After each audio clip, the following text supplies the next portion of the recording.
I'm here. It's JLJ. This evening, I'm James Lott Jr. The last 4 hours after I worked an organizing job today, I was going through my old records, tapes, singles, remember all those? Um, to actually get that stuff. I'm looking at what I have. Like, what do I own? What do I have? And it's been a lot. I've been going back in time. I'm like, oh my goodness, what do I have? Also uploaded a book that's coming out in end of the week or early next week. I'm waiting to hear back. So I've been doing a lot of kind of stuff, working on some music, working on kind of things.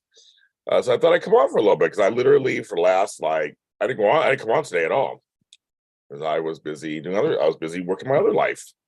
And I was like, I want to come on. I have some other things I got to work on. I'll do that tomorrow. So I'm setting all this stuff up. Let's see who joins me today. Let's see who joined. Dismiss. Okay, well, I press all these buttons and bows just to get it on here. I can go through like that. Do that tomorrow. Who's here with me? It's Jacarius is first and Miss Sherry Calvert. Hello, Miss Sherry Calvert. How are you?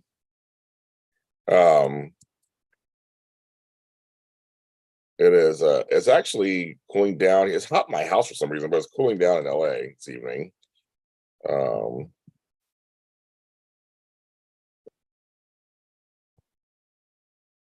How's everybody doing this evening?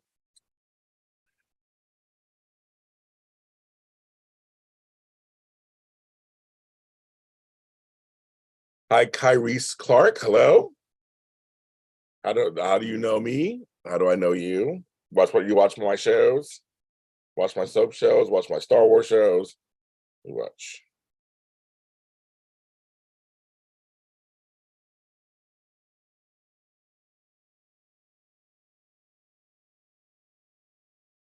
Hope everybody's doing okay this evening, wherever you are from.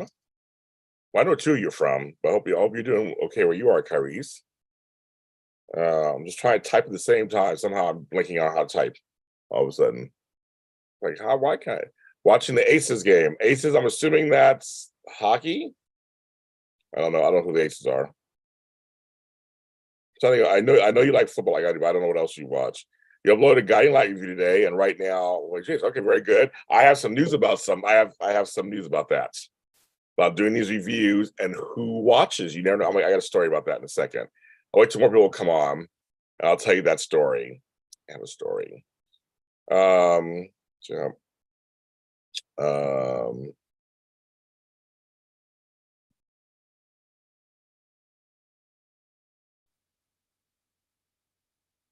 WNBA. Okay, I have no idea. You have no idea. Let's see if any of my famous people come on while I'm here. We'll see if they come on. WNBA. Okay, very good. I have my skinny girl white peach margarita again. We didn't even do a third of the bottle. And my shot glass. I'm doing shots.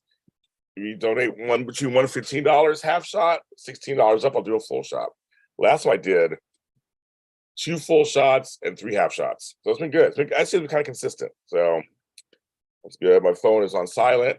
My printer, I think, is dead. I need my printer. I've had a printer for a long time. I use it every day. It's done a great job. I'm looking at it right now. I'm trying to salvage it, and I think it's finally run its course, which is fine. I've had it for years. So I tend to use stuff. I don't know how you guys are with your products. I use my stuff till it falls off. I'm pretty good with keeping things a long time. So I'm sad. So when I do my telethon in a couple of weeks, I'll probably will do I'll probably buy a new printer. I've had some really good printers. So yes, I bring up General Hospital. I have not watched General Hospital this week, so I don't know what's going on. The only stuff I've watched this week was Born Beautiful so far. The only one I've watched this week. I've not watched any other soaps yet. Been too busy. But I'll probably starting tomorrow. I'll have some time, I think, to start watching them. But yes, my printer is going out. I think kids. I know I print stuff out. I mean, I also save things or whatever. I try to print stuff out too. Hi, Natasha.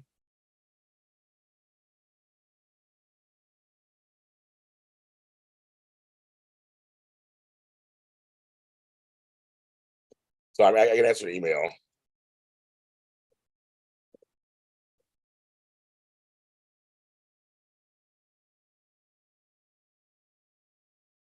I got a good email just now that I'm answering back. It's good for you guys in terms of shows.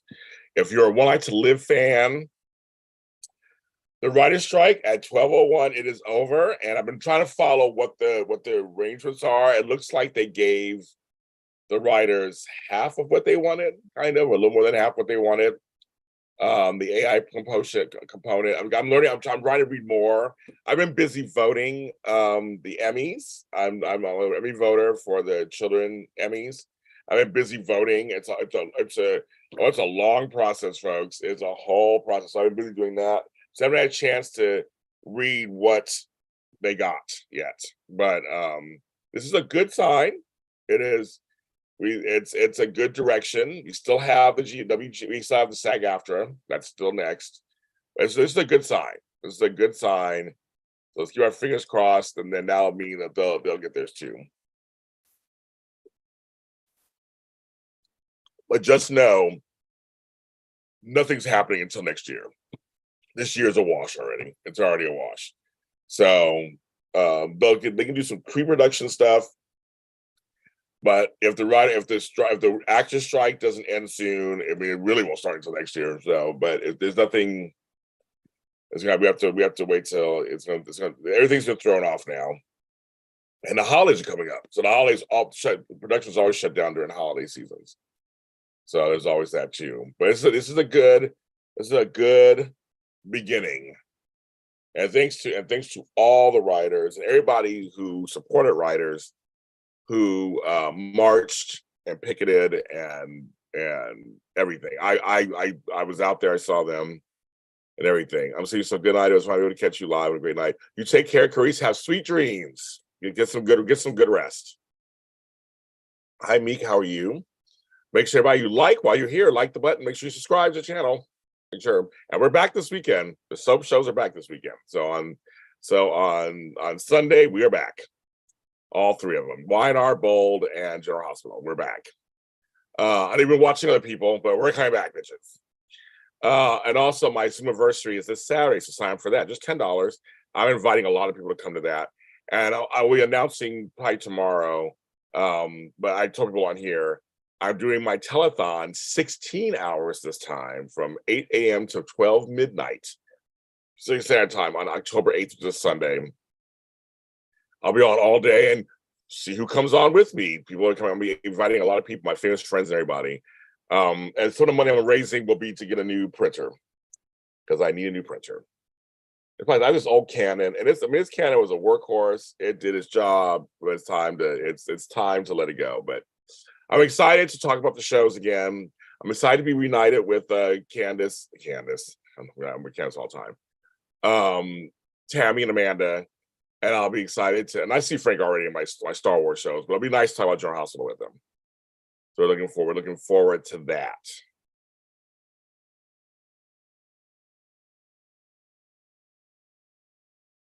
Very good. Good night. So one of the ex-producer directors of One Life to Live, contacted me tonight. They heard my podcast and said it brought back lots of memories, and they're about to go over to General Hospital. So I want to give a shout out to that person. I'm not going to announce it yet until we finalize, but they contacted me. I contacted them back. We just contacted me. So I will have them on the One Life to Live show. I'm very excited. So it just goes to show, like Jakaris, goes to show you never know who's watching your content or listening to your content. My One Life to Live show is actually just audio right now. And so he heard it. He found it. He heard it and loves it. So I'm just like, you just never know. And it was on a whim, I decided to start it, and you just never know. So just if you're a content creator, keep putting out content and keep it going. On October 7th, I'm doing a class you should join me on how to start anything. So whatever you're thinking about when you start and you want just some actual practical advice, I will give it to you. So sign up for that class. I'm gonna start doing more classes in the fall, like I did last year. I'm giving away my secrets, and just $10. I'm giving you several hours of my time, and I'll give away my. You can ask me any question, I will give you away my secrets. Tell you how to do it. And it's gonna be a lot of fun. It's gonna be a lot of fun.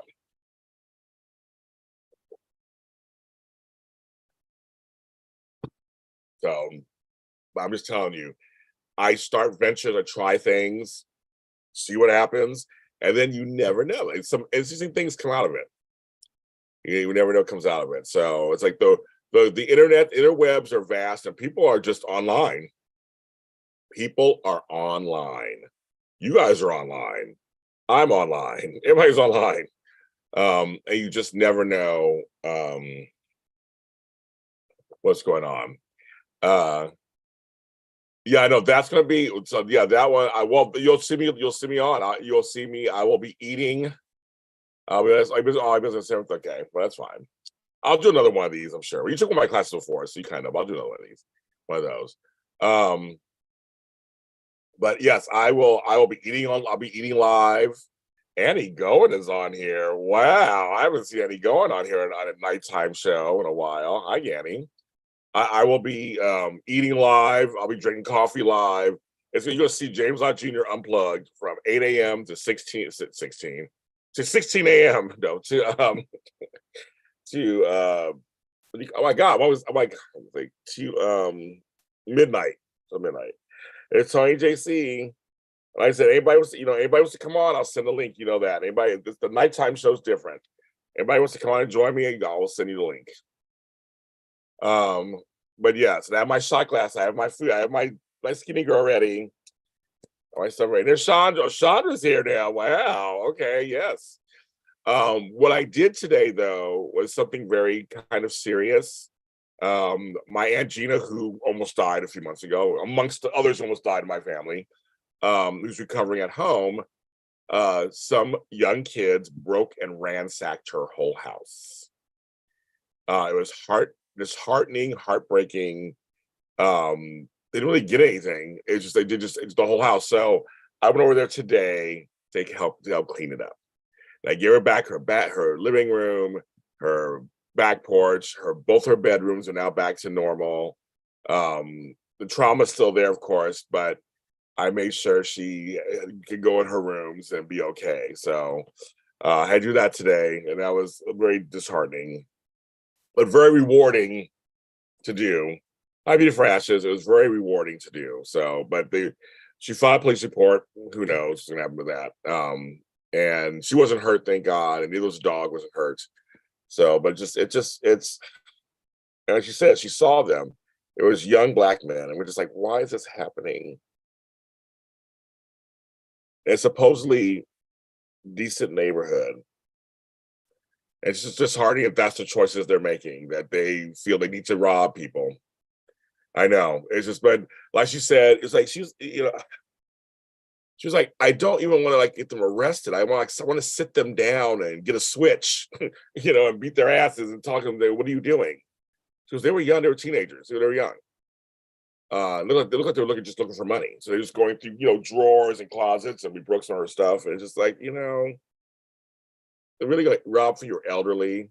Like, really? My aunt's like 75, she'll be 76 next month. Like, really? No, they didn't catch him. Because she called him. She came home. She was coming home as they were leaving her house. They had been there already. And then the police don't. Nothing's happening here. We live in South Central Los Angeles. Nothing happens here. So people broke into my house years ago. I guess you guys remember. I walked into my house as they were robbing me. The police didn't get them. They took it. They dusted for fingerprints and everything. They didn't catch nobody. They gave me a police report 2 weeks later. We didn't. Oh, sorry, it's this file. We didn't find nobody. So I don't know if they really looked or not. But the whole point is I felt bad for her. So I went over there to take care of her. It's a total violation, Tony. That's the words I use. I go, it's violating. Somebody was traipsing through your stuff and like touching your stuff, like gross. Hi, Crystal. Like they're touching your stuff. I was like, it's so great. It's like, I've been robbed twice, so I know it's been not fun. But yeah, I'm glad. Me too, Annie. I'm glad she's okay. So she's okay. I'm gonna see her next week and do some more stuff with her. We're trying to figure out. Well, between her and my mother, I was talking to both of them today. The holiday season, they both like to decorate the holiday season. But my mom used to have help from my stepdad, and last holiday season we didn't have one last time. My stepdad fell ill suddenly right before Christmas. So we didn't have a holiday. I got COVID on Thanksgiving. He fell sick on Christmas, so we ended up taking care of him through till his death in January. Then she almost died in February. Like, so we haven't had a holiday season last year. We didn't have no holidays last year like that. So this year she wants to in honor of him. But now it's like, what does James do? Well, it's like I look at both of them going, there's only one of me. Now they both want stuff. I mean, they usually, I mean, it's gonna be. I have to figure this out. I have to figure this out. And unfortunately, there are not other folks I can count on for these situations. People keep telling me, James, get help, get help. That's not, and it's not possible. And also, there's always a possibility. And secondly, you know, there's certain help you can get. It does cost money. Yeah, we might be doing so. I have to be strategic about it. So we're gonna have meetings about this. Because Christmas is gonna be here in a few months. So we gotta figure that out. But we're gonna try to find a way to do it smarter, not harder. I'm already stretched. They all know I'm stretched. I'm already at the ledge ready to jump. So they all know I'm stretched very thin. So I'm trying to figure it out, kids. I'm trying. But like I said, not everybody can help. Not everybody's equipped to help. And there's some folks they don't want help from. So I have to respect that also. I was trying to explain to some people it's a cultural thing, it's a certain privacy thing. There's some people you just can't just trust anybody in your house. You don't know what what's gonna happen. And these are older women. I don't trust anybody at their house. I don't, So there's a lot of stuff that we have to look out for. But yes, it's this year continues to be a learning experience for James Lott Jr.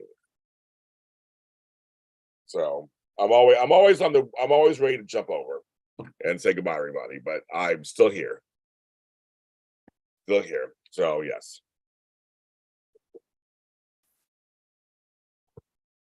13 folks watching. Hello, 13 folks.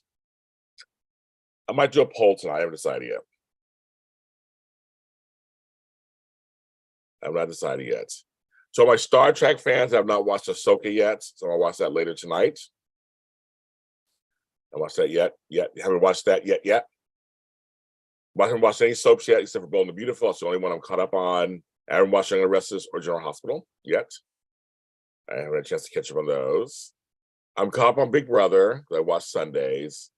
I need to watch When Calls to Heart. I haven't watched that yet.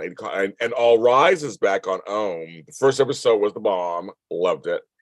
Can't wait to see the next episode. I need to watch the second episode.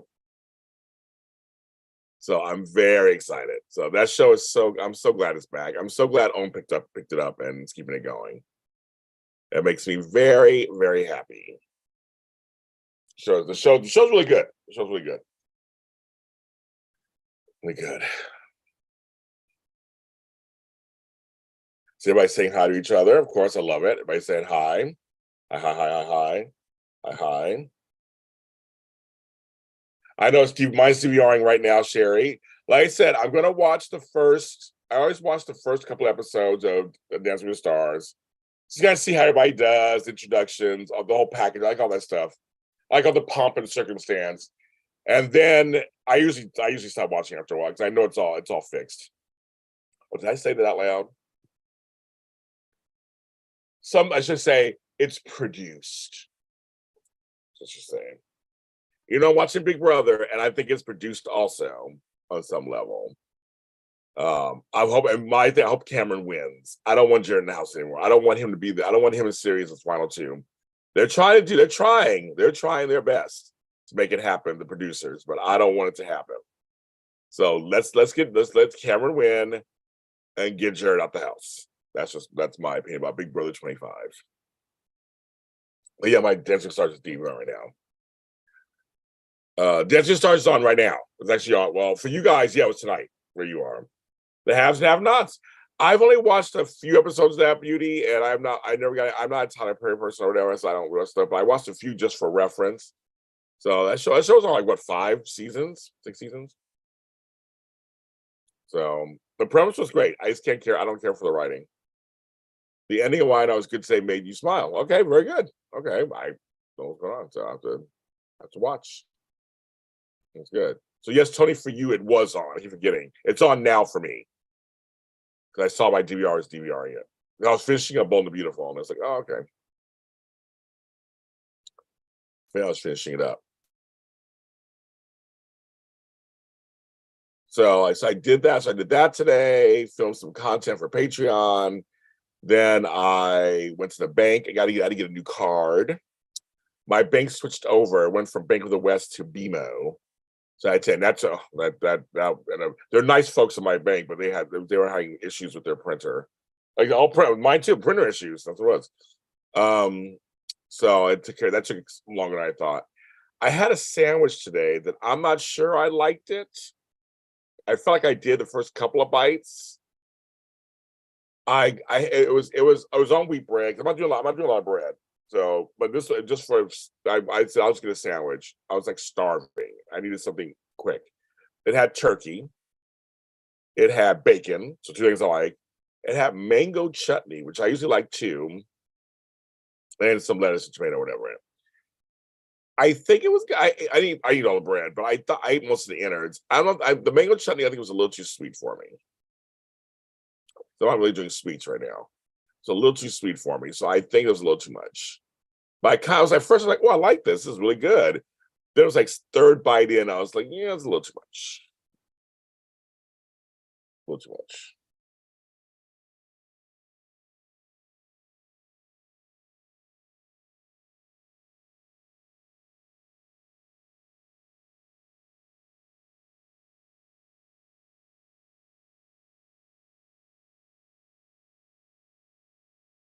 I'm not really either. I'm late to the party. It's just so many episodes per season.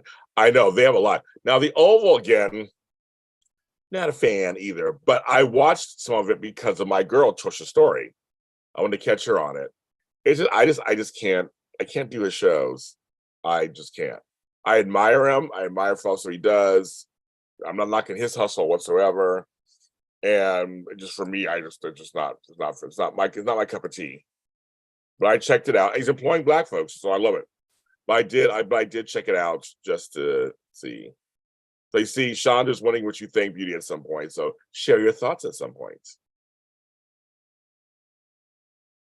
Now, folks are posting all these Tubi, I guess, mistakes. The series on Tubi. I don't watch Tubi, so I don't know, but some of them are kind of funny. You enjoyed the show. Things get interesting in later seasons. Interesting, but in quotes, interesting. I don't know what that means. So, Jimmy John's as an unwitch. I like Jimmy John's. I almost went to Jimmy John's in Kansas City. We have one out. We have some out here now. I know. I got to check them. I haven't been there in a long time. I always go to, you know the one I always go to. Oh my God, it's hard getting old. I'm totally sober. Jersey Mike's. I just love Jersey Mike's so much. I don't eat Togo's or Subway or that, but Jersey Mike's my one. But I like Jimmy John's. I liked them, so I need to go back and taste one of their sandwiches again. It's been a while. It's been a while.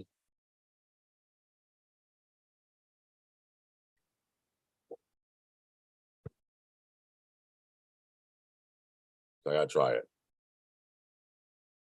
Yeah, I see he's hiring everybody, so it's not enough for me to watch, but I say good for him. I mean, we need somebody. We need somebody to do that. I mean, connecting can't be okay. Got it. Okay, I'm like interesting. Could be many things. I'm curious to your thoughts on GH from Genius Means Movie and a story. I won't spoil it because I don't know how much you mean. Yes, we will. Sunday we will talk about it all. Me and Frank will talk about it. Trust me, we'll talk about it. We are going to talk about it. No, I admire anybody who's. I mean, I know Tubi is hiring black folks and Bounce TV, and I have a friend who has a show on there. Allison Faust's show on there. BET Her, BET Plus. I love it. I love that the resurgence of there's a lot of Black shows out there and shows with Black people in them that apparently are doing well for those outlets. I don't have to watch them, but I support them in theory. I support them in theory. You know what I mean? I'm not gonna watch them because they're judgmental. I like it, drew me in. There you go. Hey, there's shows I watched that I know folks are like, what the fuck? I'm sure.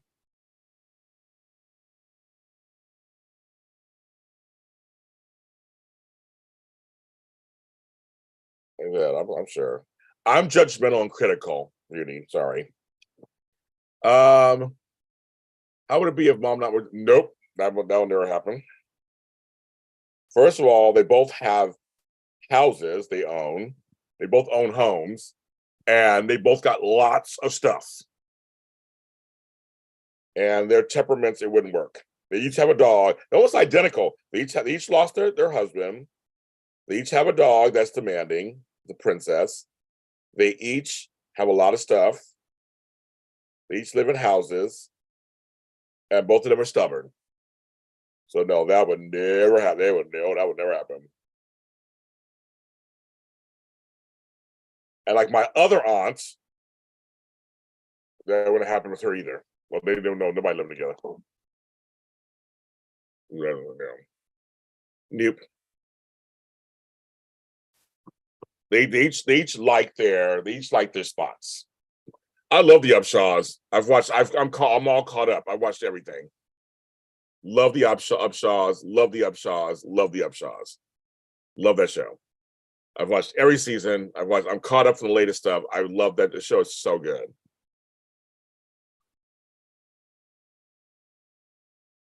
It's so good. Yes, Crystal, we're blessed to have our own properties. Like I own my house. She owns her house. So we're very fortunate. Nobody's renting. So we're very fortunate. So it's one of those things where it's like, yeah, if somebody was renting, possibility, I don't think they could do it anyway, but like possibly, maybe, rare chance for that too. They're not like that. Um, so because girl, I could live with my mother. I would end up killing her. I'll be smothering her in a pillow over her face at some point. No. Yes, the second part came back, Chandra, a few months ago, like a month ago. Remember, it's in several parts. Every season in several parts. It's like part 3 or part or something like that. They just did, yeah. No, I know, Crystal. In some cases, I'm just letting you know I'm letting you know our situation. Like we're very fortunate. We each have our own spaces. It doesn't help me any because I'm at her house and I'm at her house, I'm at this house, I'm at my house. It's not practical for me. But we're just very fortunate. We get to have our own we have our own spaces. Um, they're just I mean they were oh no my mother and I we look alike, but we're not the same temperament at all. No, my brother and mother could live together. I couldn't. No, nope. There'd be elder abuse. It would not work. I can go visits, spend a night here and there, but that's it. We live very differently. We live very differently. But it's not interesting, and we're all old. Everybody's old. Everybody's. I mean, we're all. I'm not some little 20-year-old, 30-year-old. Like I'm in my 50s. They're in their 70s. Everybody been living a long time. Everybody's set in their ways. Everybody is like, like we all acknowledge it. Flobo calls us a family of Medias because I'll just tell you, we don't know shit. We talk about it. We don't care. We all got strong mouths, and we express ourselves, and that's the problem. So we'd all be in our separate corners until we die. My brother and I, luckily, we have our fights, but he has his front of the house, I have my back of the house. My house is big enough for us to separate.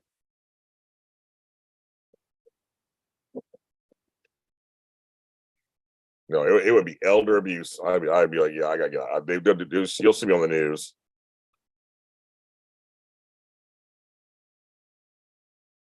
It's like our looks is where it ends. I'm painting my nails because they're horrible today.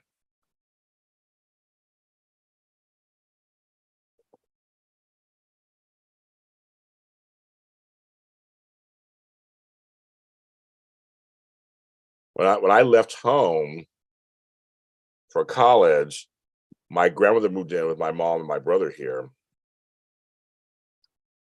I was like, yeah, I'm glad I left. I only had one grandmother I could live with, two I could live with, and they're both gone. And again, with them too, my one grandmother, when my grandfather died, her mother moved in, my great grandmother, until she died, and then she was alone. And my grandma was like, "No, I like living alone. Don't come live with me." She had friends, went to church. She was like, "I don't need anybody live with me." And then my great grandmother, my aunt lived with her, took care of her um, until she died. And they had lives and stuff, and it was fun. I used to go back and visit and stay. I love staying with her. We had our temperaments were the same. Now that's why I was like, I could live with you if I had to. Our temperaments are the same. It's very important. So, but no, I just go, but it's just I just have the they all trust me, but so I have to go just from house to house, help them maintain their homes. I just did my nail. Oh, that nail's not good.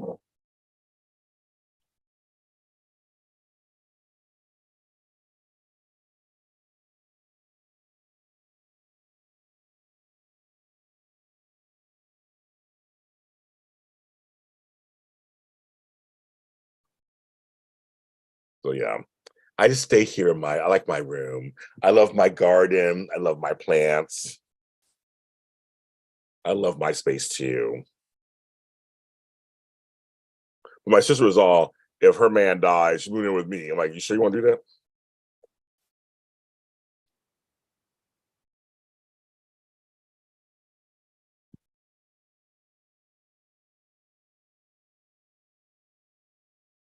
Send you go watching. Thank you. Not sure, Chandra. I heard great things about the show. I was talking about Kim Fields when I was in business. So my Kim Fields story, here's my Kim Fields story. It's actually a Chip Field story. So Kim and we're the same age. So I met Chip, her mother, back in the late 70s. She was also doing vocal stuff, acting stuff at day camps here in my neighborhood. And I was going to a day camp, and she came to do some stuff with us. So I got to meet her and Kim back when I was a kid. We had some fun stuff, did some stuff the whole summer. It was great. So it was a lot of fun. And that's when and Kim and when we finished that summer, then she got Facts Life like the next year. And then we watched her skyrocket. We used to see her around the town every once in a while. But I love her. I just had her coffee the other day. She has Kim Fields with the coffee. It's so good. I just had the other day. It's really good. I bought some from her. I will always support her, but she's been around since she was a kid. So she's working it out. So yes, Penny's mother in good times. Yep, she had just finished that. She had finished that role. Like, it was about a year or so. She had finished that role by the time she was doing some teaching, some of the kids, outreach to the kids. She was great. I remember she was fun. She was a lot of fun. Obviously not like Penny's mother on the show, but she was a lot of fun. She has. Because I'm talking about when I met them, I'm talking 78, 79, when I was like 9, 10 years old, and Kim's my age. So I was like, so that was how many years ago? 50, 44, 45 years ago. So yeah. So yes, I've known her since she's been around the whole time. But the show, I love the show. I love the show. It's so good. It's fun. Her and Wanda Sykes and Mike Epps. I have a Mike Epps story. It's kind of weird. Mike Epps was on Jimmy Kimmel the night before I made my debut. So when I went to the dressing room, and they had my name on the door and all that stuff, they're like, "This is the room that Mike Epps was in." They had several dressing rooms, and I was in Mike Epps' dressing room. So kind of funny. But with Demond Wilson. Oh, okay. Hi, Nathan Banks. How are you? I know a little bit of everybody. I'm like 1 or 2 degrees away from everybody, just about. So yes. But they were like, "Yeah, Mike Epps is in this room, and you'll be in here in the same room." So I didn't watch them the night before to get myself ready for the show. And then it was my turn. I'll never forget that. I'll never forget that experience. I was treated like royalty, and I will never forget that. Jimmy Kimmel will always have a place in my heart. He treated me very well. So I just want you guys to know that. So you may hear things about him here and there, but for me, my experience, he took care of me monetarily, took care of me, emotionally, whatever. He was good. He liked me and he looked out for me. So I'll tell you. So I have nothing bad to say about it. And it's in my new book I wrote. I wrote a book it's called Going Viral. I'm working on it right now. I'm actually looking at it down there on my desktop, and I talk about the whole experience. Purple. If you can see that this color is bad. Purple and then the blue. Everybody likes the blue. Everybody likes the blue. It's purple. It's like purple with some kind of shiny thing in it. They won't tell. It's Miss Craney. Don't know who she is. My mother had it, and they don't. And it's not telling me a color, but it's like this color. So, but the blue is my favorite. So I like the blue. And this is Sinful Colors. It is Rise and Shine. Rise and shine and give God your glory, glory. Rise and shine and give God your glory, glory. Rise and shine and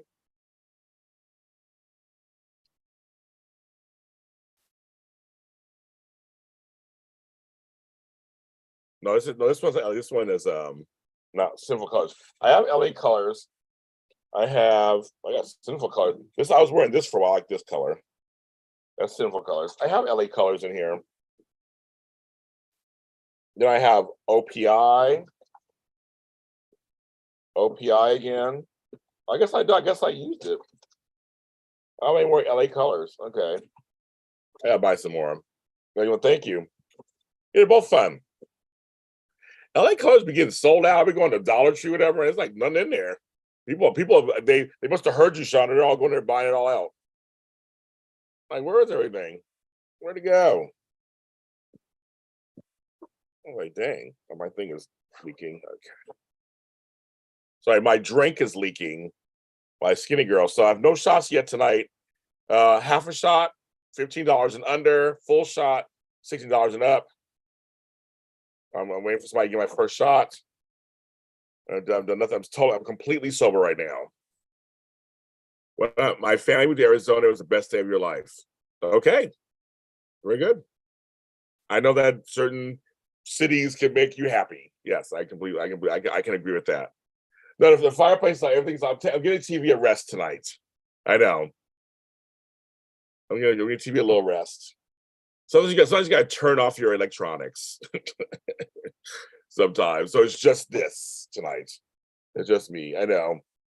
For after dark, I may return and have the fireplace again when I do that show again next time.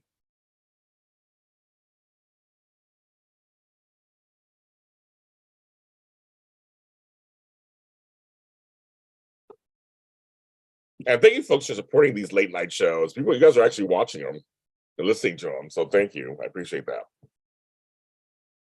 We're having a good time. You like Arizona, okay? The weather's too much for me. I can't do it.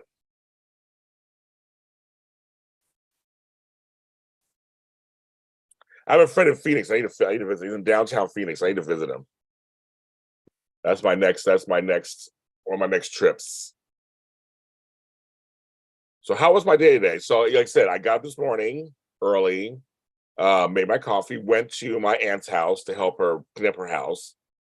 And so I did that. So I was there from like 9 to about 1. So the whole morning. And that was great. I felt I accomplished something and helped her out. It was really great. And then I ran some errands and I came home, did a little bit of work. And then laid down. I went through some old CDs and cassette singles and things like that. I'm trying to look at my Prince collection and see what I have, what I need, what I don't have. I'm trying to fill it up. And then it came on. So today went by fast, actually. I mean, I was up at what, 7 o'clock this morning? It's already 9 o'clock at night. I passed through Flagstaff on the train, so I don't like that. A cooler.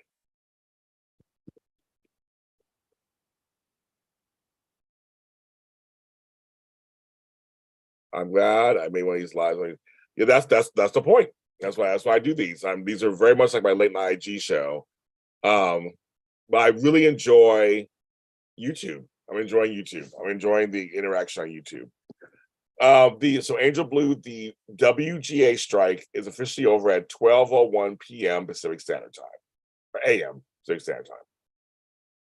So that's just one strike. We have another strike still going. So we still have SAG-AFTRA, but WGA will be over in about another 3 hours. It will be over. We're very happy about that, but we got a long way to go. We still got to get SAG-AFTRA, get their stuff together, and then start recouping what we've all lost. Well, it's funny, Trace. I'm reading this Prince book about his songs, and it breaks down every song he's ever recorded and released. And it's a thick book. I'll show you the book. It's huge. The book is huge.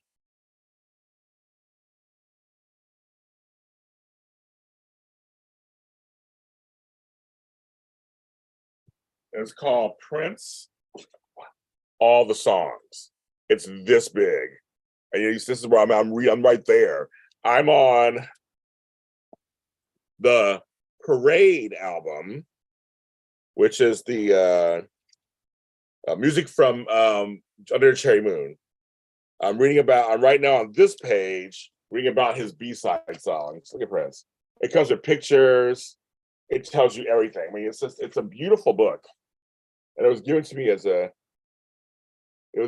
gift. So I'm reading it. It's just fascinating because I'm a songwriter, but I got so much more to read. It goes all the way up to,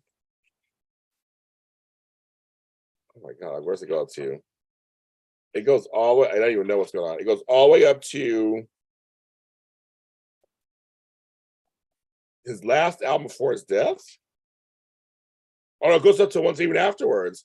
It goes up to Welcome to America in 2021. It is just like, it's huge. It was given to me as a gift. I love it. Thank you, Jake. Thanks for did you hear my Dallas episode that I put out today? Or the one I put out last week? But Prince. It goes past Hit and Run, phase 1 and phase 2. It goes past Art Official Cage. It goes all the way to Welcome to America, which came out in 2021 after he died. I'm reading like 10 Prince books right now. More about his music, because I'm a songwriter. I'm a musician, so I have a new album out, a new EP out right now. So you can get it anywhere. It's called the English Language EP. It's everywhere. But it's a big thing. I mean, it's comprehensive. So I've left Purple Rain and Around the World Today, and now I'm into Under the Cherry Moon. So yes, but I'm going to maybe go through all of my Prince and Prince related products. I used to collect anything that Prince put out. So it's kind of crazy. Yeah, I know it's JLJ this evening, JLJ After Dark. The shows are doing pretty well. How do I feel about the strike being over? I'm not excited yet because we're still on strike. Still on strike. We still have SAG-AFTRA. It's not over yet. So, and they only gave half. I named you, Jake. So it's it's not this one that came out today, but it's in the last episode, and then you should listen to this one today. So yeah, you should listen to today's episode. It came out, and the one that came out right before that. Last 2 episodes. I was waiting to see you so I could tell you. But yeah, I'm not excited. I'm not thrilled excited. They gave everybody half of what they asked for, or whatever it's about. So it's whatever. The writers will be happy. We'll see how long we got a long way to go. We still got a long way to go. So now we got SAG-AFTRA. We have to see that we still can't go back to work or anything until SAG-AFTRA goes back to work. So we got to see how fast that one goes or slow that one goes. Their needs were different. So, but I'm just glad that this portion is over. And I'm just not hip hop hooray. Oh, hey, oh, hip hop hooray. No, I'm just not there yet. Yeah, if your mom like it, I have that book. I'll show you the book I'm reading. This is show and tell time.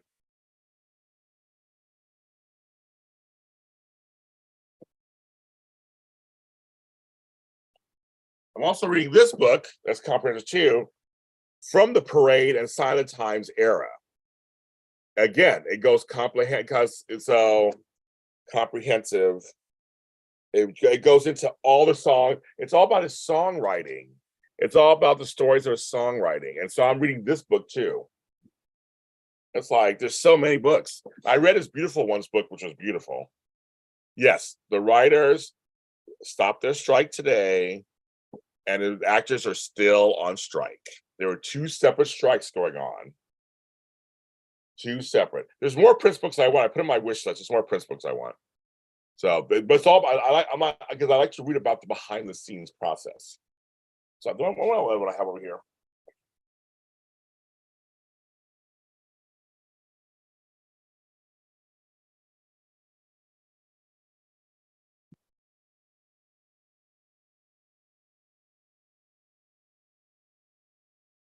And I'm almost done with this one.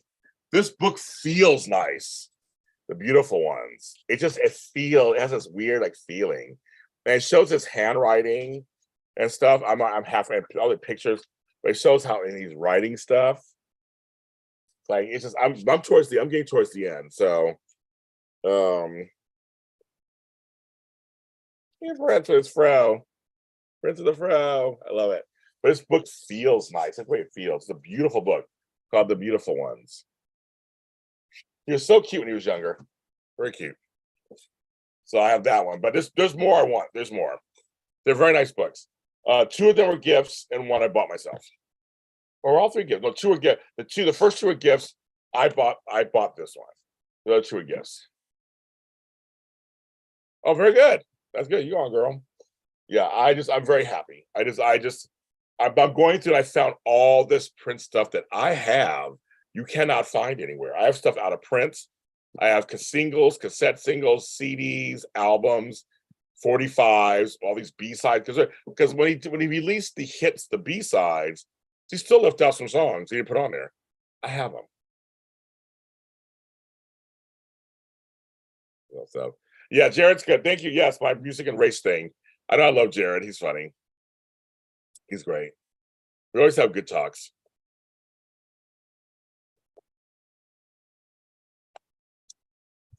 Always have good talks.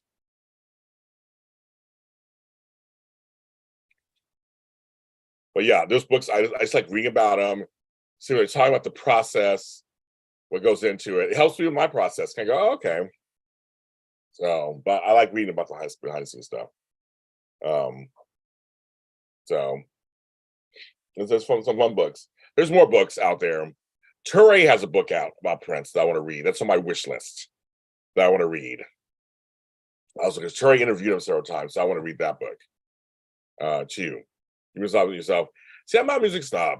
I'm not a snob of anything. I don't think music, movies, TV. I just have a certain ear or eye. So I may criticize or listen or see something a certain way. But I don't really I like everything. So to me, I'm like almost like what you said earlier. If I hear something I like it, I like it.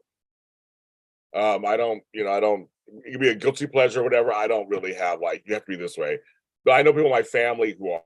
They're like, if you don't write your own songs, you're not good. Or if you do this, I don't have any of that stuff. I'm just like, if it sounds pleasing to my ear, I like it. You watch Tevin Campbell's like I watched Tevin Campbell's was it not exposed, unfiltered, whatever it was. I didn't care for it. He still was secret about stuff.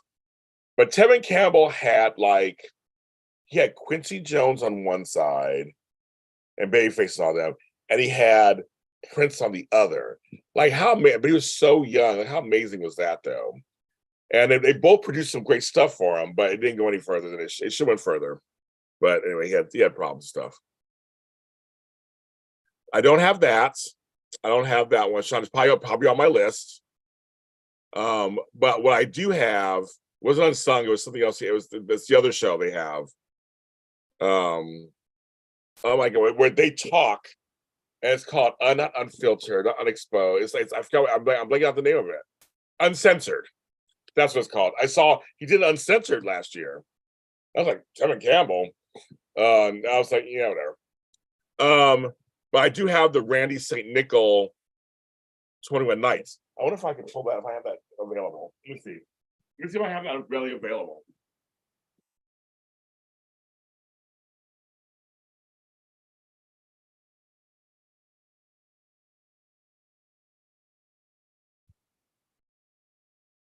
So I do have the 21 Nights when he was in London. So I have the Randy St. Nickel one, and it has the CD in it of music. That's just the cover, folks. You've seen this, and there it is, and it's a beautiful book. And it comes with a CD. Indigo Nights. There's a CD, but it's like all these beautiful. I mean, just when he was in London. So I have this. I have this one. I need to re-get the One Night Only CD. My friend Tara is in it. She's in the pictures. Because she was there. And I need to get that thing. Hold it. All these things are heavy. Go on, put all this shit out. To have that one. But you don't even understand. I have so much Prince related and Prince stuff. I collect whatever Prince wrote, any songs he wrote. And I have a shirt that has his side names: Joey Coco, Christopher Tracy, Jamie Starr. Those are all his little side names. I have all of those. Madhouse. He did those little jazz albums. He produced Maserati. He produced The Family. Elisa Furiolo, Taj Seville, Jill Jones. I have all that stuff. Also, the one I only said is hard to find. I've seen it in a few places. It's very expensive. I just haven't put the money there. I agree with you, James. There were a lot of people commenting about how they felt he was holding back a lot. He was holding back. He was holding back too. It wasn't. Most folks on that show give it to you. I love Uncensored. They give you the truth, the whole truth, and nothing but the truth. And I felt he didn't. I'm like, then why? Come on. Yeah, I mean, people know authenticity, and that's what turned me off about him. I was like, yeah, okay. He obviously has problems, so I wish him well. I wish him well. But I'm trying to go through all my recollections, see. I used to have all the albums, 12 inches, 45. So I'm going through my second bedroom and trying to pull out all the stuff that I have. And I'm finding a bunch of stuff I have. I'm missing a bunch of stuff too. So I think it's still in that room. I have to keep searching. So I'm like, no, I got more stuff than what I have here. I lost a few things in moves. You lose a few things when you're moving. But I have a lot of stuff. I have the interactive game. Remember, he put out a game where you can go through Paisley. But he was way ahead of his time when it came to technology. And I have it where you can go through Paisley Park. It also came out with this a deal on the CD-ROM had the song interactive. So I have that. So I have that one also. I have Expectation. I had that, so I burned that too. But now it's on Spotify and stuff. But there's certain ones I have a song that was on the Bright Lights Big City soundtrack. His song 319, that was in Showgirls, but that's also on the Gold Experience on that album too. But I mean, I was grabbing as it would come out, I would just kind of grab whatever I could to get what's going on. How is Saudi Arabia? I have no idea. I've never been there. I have no idea. I don't live there or anything. I have no idea. That's very random. But it was a lot of fun when stuff would come out. I'm so glad I was into music so hard. I used to work in record stores too. Remember those? That I would snatch up anything Prince related when it came out. So I have a lot. I have a lot of really rare stuff that you can't find anywhere else. Anywhere. I have Ingrid Chavez. I have Tony Lamons. I have a lot of stuff, and I have the 1-800 New Funk. I have all the things that came when they first came out. I have his songs with Nona Gay, Marvin Gaye's daughter. I mean, all that stuff. I have all that stuff. But I know I have more. I just have to keep digging through that room. But I'm inspired by reading this book to see everything I have, and just know there's so much stuff. Oh, I admit it. I got stuff. I'll admit I have a flash drive with some of the stuff on it too. That was burned. We also remember, Chandra, when he had his fan club. My friend Tara was part of his fan club. I remember he used to you paid a whatever fee. He used to release music all the time on there, all the time. and just on there. He didn't release it anywhere else. And so she would burn CDs all the time for me of his music from on there. So I have a whole, trust me, I don't care. They come after me. I got a bunch of stuff.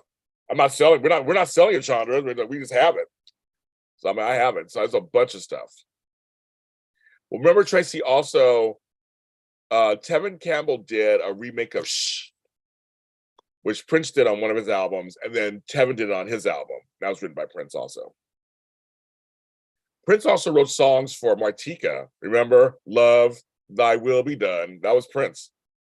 He did 4 songs for that album. He co-wrote Stand Back by Stevie Nicks. Stand back, in the middle of my room. I mean, that was him. That the keyboards is him. She said he came in and he did the arrangement, did the keyboards, whatever, and he asked her to write Purple Rain with him. She said it was too much pressure. She didn't do it. Yeah, Prince, Manic Monday by the Bangles. He sent them 2 songs, and he chose one. I don't think Tony was ready either, Tony. I don't think he wasn't ready either. But I'm just saying, but just imagine all that. He was surrounded by so much master talent that it's like, I wish I had that in my lap. How can I? I mean, I would swing off of that and use it as much as I could.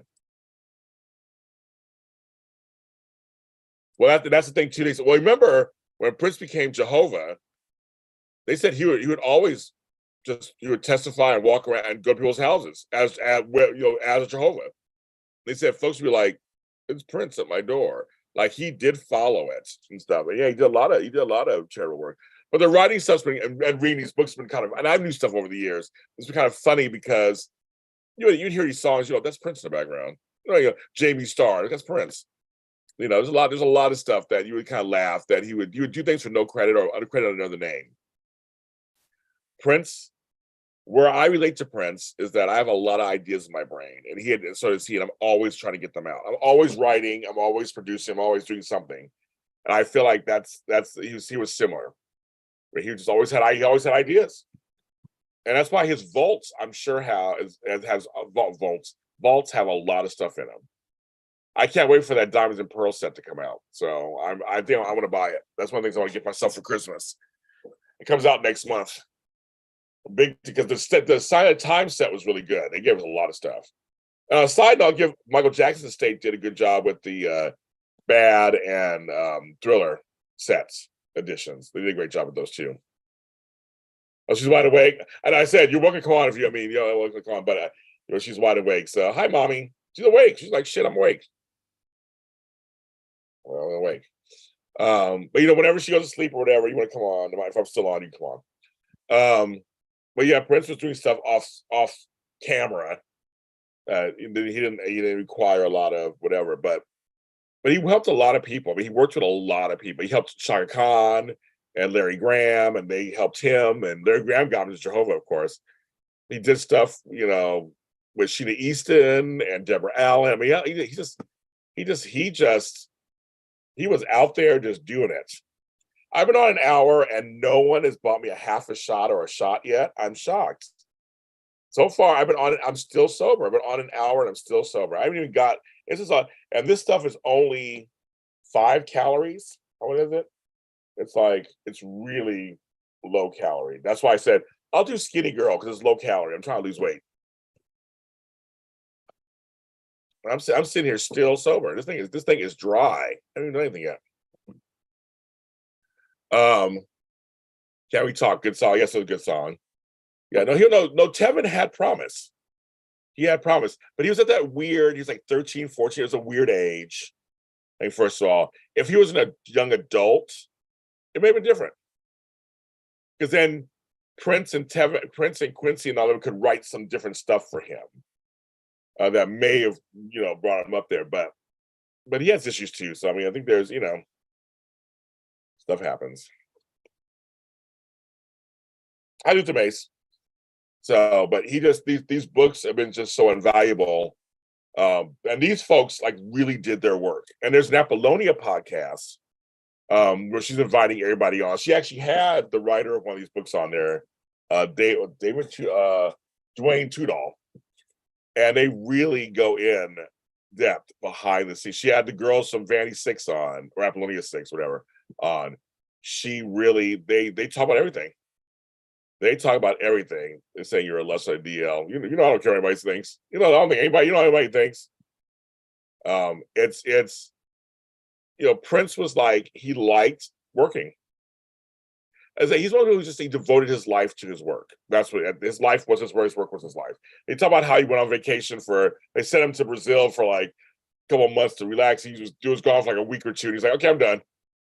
And I kind of understand that. I kind of get that. It's like, no, I love what I do. This part's not the problem. It's the rest of the life that's the problem. I like all this. I like writing and so I love all this stuff. I've been a Prince fan since I was 8 years old. I didn't know who he was. Research played like Soft and Wet. That's what it was. Soft and Wet was the song, right? But for me, of course, it was I Want to Be Your Lover. That was it. I was 9 or 10. I remember hearing that on the radio, on the R&B station. I was like, I want to be your lover. It was very disco. Very disco. And I liked it. Then I heard the first album because that's when he was like naked on a horse. His hair is all feathered, the cover. Then I went back and got For You with the afro, and the song For You is the bomb. That's a whole beautiful song. That was the album. Then and Sexy Dancer is my song on that album. I just love Sexy Dancer. And then Dirty Mind came out, and that's when it was very new wave. And I was listening to all that stuff. And when I heard Dirty Mind, I was like, I love that. It's one of my favorite songs of Prince's. Dirty. I love that song. Then I heard Sister and Head and all those songs. And that's when I started really noticing him. And then, am I black or white? Am I straight or gay? Controversy. When I heard that song and saw that video on MTV, I was like, well, who is this? And that was it. I was hooked. As soon as Controversy came out, I bought that album and played it to death. Sexuality, Let's Work, Ryan Talk to Russia. I mean, it's Private Joy. I mean, I played that album to death. And then the rest is history, of course. The rest is history. Okay. I said hi to Duan. Hi, how are you? Jake, you just listen. Oh, dang, you went off and listened. I guess I've been on long enough. Yeah, Kathy Powell's good. Okay, I'm glad you like that. Yes, it did, girl. Remember, every album he put out had posters in them, because also 1999 had a poster too, with him on the bed with his butt hanging out. You're a big soft for latter seasons. I know I loved April. You're very welcome. I'm gonna see if I get more requests. Tomorrow will be better. Yes, again. I'm like, yes. Another song. Yes. Oh yeah. What's funny is my siblings and I each had a wall because we were just too many of us. We had bunk beds, so I left home. So we just got a wall. And I remember I finally put the Rolling Stone magazine. The first Prince poster I put up was the Rolling Stone magazine with Vanity and him. She's behind him, and it says Prince's Hot Rock. I cut out I ripped off the front, and I put that up there. And then 2 years later, he was on the cover. It says Prince Talks. Remember, Prince didn't talk. And he had the raspberry beret hair and the cloud outfit. I put that on my wall. Here's what I saw the Black album, Luther. So as you probably know, because you're you're probably younger than us. I can't remember how old you are. But I remember the Black album was just it was a bootleg. It was totally like this thing because remember he didn't release it. It was very sought after. All his Black album because he released Love Sexy instead. Much lighter. He thought it was too dark. But he was supposed to do an album under the guise of Camille. That was all he was going to do this whole album under that. And so I was like, my friend had got me a bootleg of the songs from France because she was in France, and I have the tape somewhere. I might have the tape somewhere. And so I had some of the songs. And then when the album was finally released, of course, I bought it. Oh, you're my age. Okay. Well, you're younger than me. So, you remember, I'm 54. So you remember that was like it was like the Black album. The Black album. It was like, it was almost legend. It was like this thing you kept hearing about. And a few folks had some of the songs. And so then I had heard When Two Are in Love. That's on both albums. And I remember it's like slightly different version on Love Sexy. I love Love Sexy. I love that album. I love Anastasia. Yes, Positivity. course, I Wish You Heaven, my favorite songs of his, Alphabet Street. I love that album. I love that album. But I appreciate the Black Album. It's not one of my favorites, but I appreciate the Black Album. I really appreciate it. The Red Corvette, of course. Ice Cream. I like the Ice Cream Castle. I actually like that song, Tracy. Yes, it's mostly Prince. It's mostly Prince, basically. Like Glamorous Life is mostly Prince, but she leads in the front. But I like those albums. I like those. Okay, the Come album. Again, I bought it when it came out. I knew that was his last album for Warner Brothers. You know, it had the 1958 to 1993 on it. It was a whole thing. And it was kind of a concept. There was water in between the songs, right? I didn't get into it either at first. I bought it because I was supposed, I buy a Prince album, came out, I bought it. The first song that got me in, I got into is Loose. I love when he does dance music. It was a very techno hard song. And I like Loose. I played Loose for years. Then I started going back in there, and I like Pheromone. And that's what I said. I go, okay, it's not one of my favorite albums either, but I can see what he was. It's a concept, but not one of my faves. Diamonds and Pearls. I remember when that came out. Again, Prince can do commercial. Prince, when he wants to do a commercial album, he knows how to deliver. Cream was my favorite songs of all time. I love Cream. That song, Cream, get on top. I love Cream. Love Cream. But Diamond and Pearl. I mean, Willing and Able. I love that song. There's a lot of songs on there that I love that. I like that album. I like it a lot. And that's another one that's coming out with all this. That's the one that's coming out with all this, and it's like the 30th anniversary. It's coming out with all this extra stuff. So I'm very excited. I saw the covers and all this. It's like 5 CD set or whatever. I do want to get it. Let It Go is okay. I said again, that didn't draw me in. I automatically, when Prince put out an album, I bought it. But I knew that was his last for Warner Brothers. Certain albums of his, like, we knew he was trying to fulfill his contract. So I was more focused on his Symbol stuff that he was putting out, like the Symbol album with Seven and all that stuff, like These Are the Temple, all that. I was more focused on what he was doing over there. The Gold Experience, my favorite albums of his, period. Now it's his Symbol album also. So I was kind of looking at that stuff. And Emancipation, I was more on that level. I was like, yeah, but I'll get this out, because that one, Chaos and Disorder, I don't care. Didn't Do with Dolores is okay. I don't really care for that album. And Old Friends for Sale, The Vault. Strollin's a great song too. Great song. Great song. Yeah, the Purple Rain record poster. Yes, Purple Rain. I saw that concert. So I've seen Prince like 7 times over the years. So, and my first concert was 1999 with Vanity 6 at a time. Tony, I was waiting for you. I was like, where's Tony? Mother must be talking to him. Like, where's Tony? I was waiting for you to say that. I was waiting, like clockwork. I saw Purple Rain. I saw it here at the Forum over here in Inglewood. I was living here. I was 16 years old. Went around the corners of the Forum. I actually walked to the Forum from here, which I could. I can't do it now. I'm too old, but I could do it. Yeah, I got your message. I already know if the strike's over. Yeah, I already heard from. I'm not the only person I know. I know a lot of people. I'm following it. We already talked about it on this show earlier today.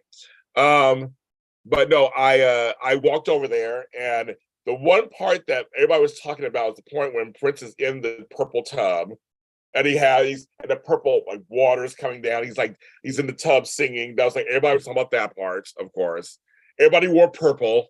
We all wore purple. People were, back in the 80s, so they were wearing lace and stuff. So that was the second Prince concert I went to. And then I saw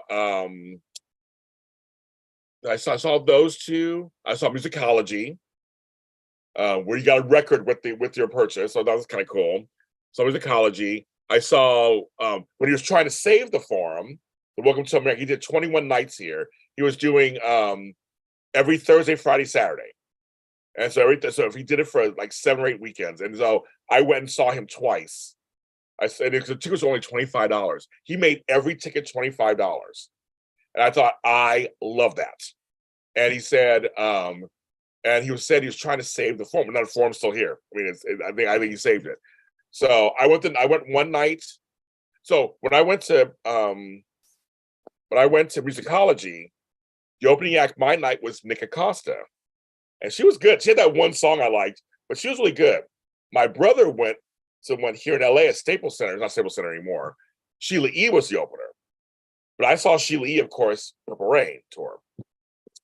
But Welcome to America, I saw Sheila E. was one of the nights. And I wasn't there. I wasn't the night that with Whitney Houston. I was there the night when Kim Kardashian went on stage and he told her to get off. I was there that night. I was like, yeah, I was right there. So I was there with Whitney. But I was there with Sheila E. And I was there with that. So because he always gets, like, as Luther has kind of mentions, every night he had special guests. Because it was an event. It was like a weekend event. Everybody would, you would go, and who was going to show up on stage. So it was great. So I saw that twice.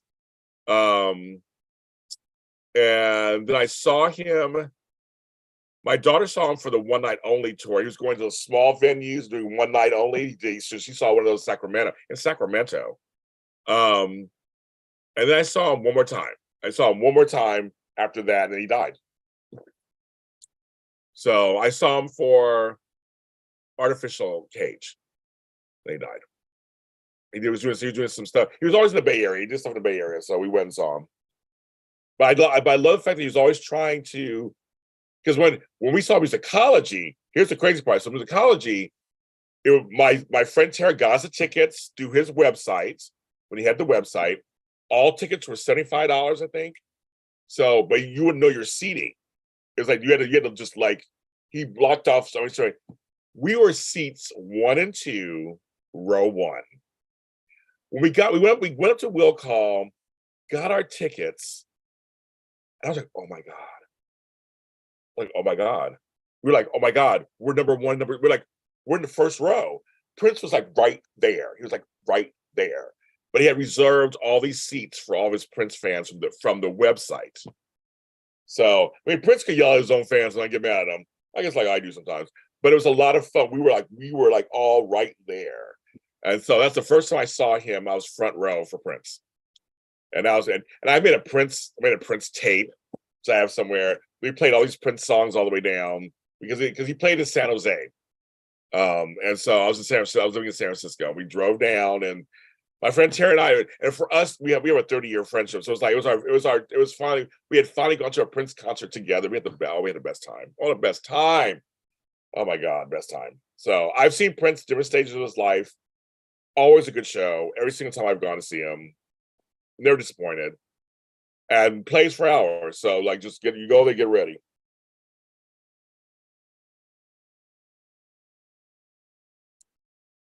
That's pretty cool, Chandra. Oh, sorry, folks said went to his after show during the Welcome America tour. Janelle was with them. Yep. That's around the time I saw that tour. I always try to see him, but he made tickets affordable for us. That's why I always went when there were a problem. So these other folks, I don't know how folks went to Beyonce because I don't have Beyonce money. And I always love folks to tell me how broke they are. Somehow they were at Beyonce. Even the nosebleed seats were expensive when I saw them. So I was like, I'm not James Lodge, ain't going there. And so tell me, okay, I've been on 72 minutes. 23 people are watching. Hi, 23 people. If you're signed in to the app, you can actually vote. Hit the like button, please. I have 14 likes. It helps me out. Also, if you're not subscribed to my channel, subscribe to my channel. I'm almost at 4,000 subscribers. I'm inching my way there. So try and get there. So please do that also. And welcome to JLJ. We have all kinds of goodies on here, from Star Wars and soap operas and everything in between. So check it out. Organizing, life coaching, authors. I have over 50 types of shows. So check it out. I'm doing co-hosts, and check them all out. And tell me what you think. They're on there. And so thank you for joining JLJ Media. I'm also doing a challenge. Last couple of times, I mean, we did about 2 or 3 shots, 4 shots. I'm trying to get shots done. So I have Skinny Girl Margarita, so it's not anything that heavy. This is my shot glass. If you donate $1 to $15, I do a half a shot. Anything over that, I do a full shot. I take Venmo, PayPal, CashAPP, and Zelle. It's the thing I don't do it during daytime. Daytime, I drink coffee and try to wake up. The nighttime shows, we sauce up a little bit. I was doing whiskey for a while. I was like, yeah, I'm getting a break from whiskey. One time I did wine. Chugging wine is not good. White wine is not good. So I thought I've lost 13 pounds. So this is more in my. This is good because it's really it's only 37 calories. Thanks, kitty girl. Thanks, Bethany Frankel. That's my station again. And so this weekend, the sub shows are back on Sunday. My Zoom anniversary is on Saturday, so sign up for that. And in 2 weeks, I'm doing my telethon again, but doing 16 hours this time. Can James do it? Hi, Bridget Epps. How are you? It's fun seeing folks come on at nighttime because I'm a daytime person. So I've been seeing all these people come on at nighttime. I might have to get some snacks. I'm starting to get a little hungry. They're reasonable now. They were not reasonable here at SoFi Stadium. I live in Inglewood, so every concert that comes here, I actually see it outside my window, basically. We had the Swifties here the week before. So we had wrestling here this year. I mean, it's been ever since SoFi is open and the Forum is in full swing, and now the Clippers Stadium is almost done, the Intuit Dome. They really built that fast. It's already crowded over here. It's crazy. We have the train right behind me, which I like the train because it's helping me, but it's my area is so crowded over here. And I'm like, oh, every once in a while I get a nice quiet afternoon. I'm like, oh, thank you, Jesus. Oh, but it's bringing a lot of folks over here. I have my corn chips. I might have to make some nachos right now. I'm gonna get a little hungry. Nighttime's your speed, Jake. And I love it. And there's Leopardess. You're not late. You're just on time. I've been on 75 minutes, but you're just in time. You're fine.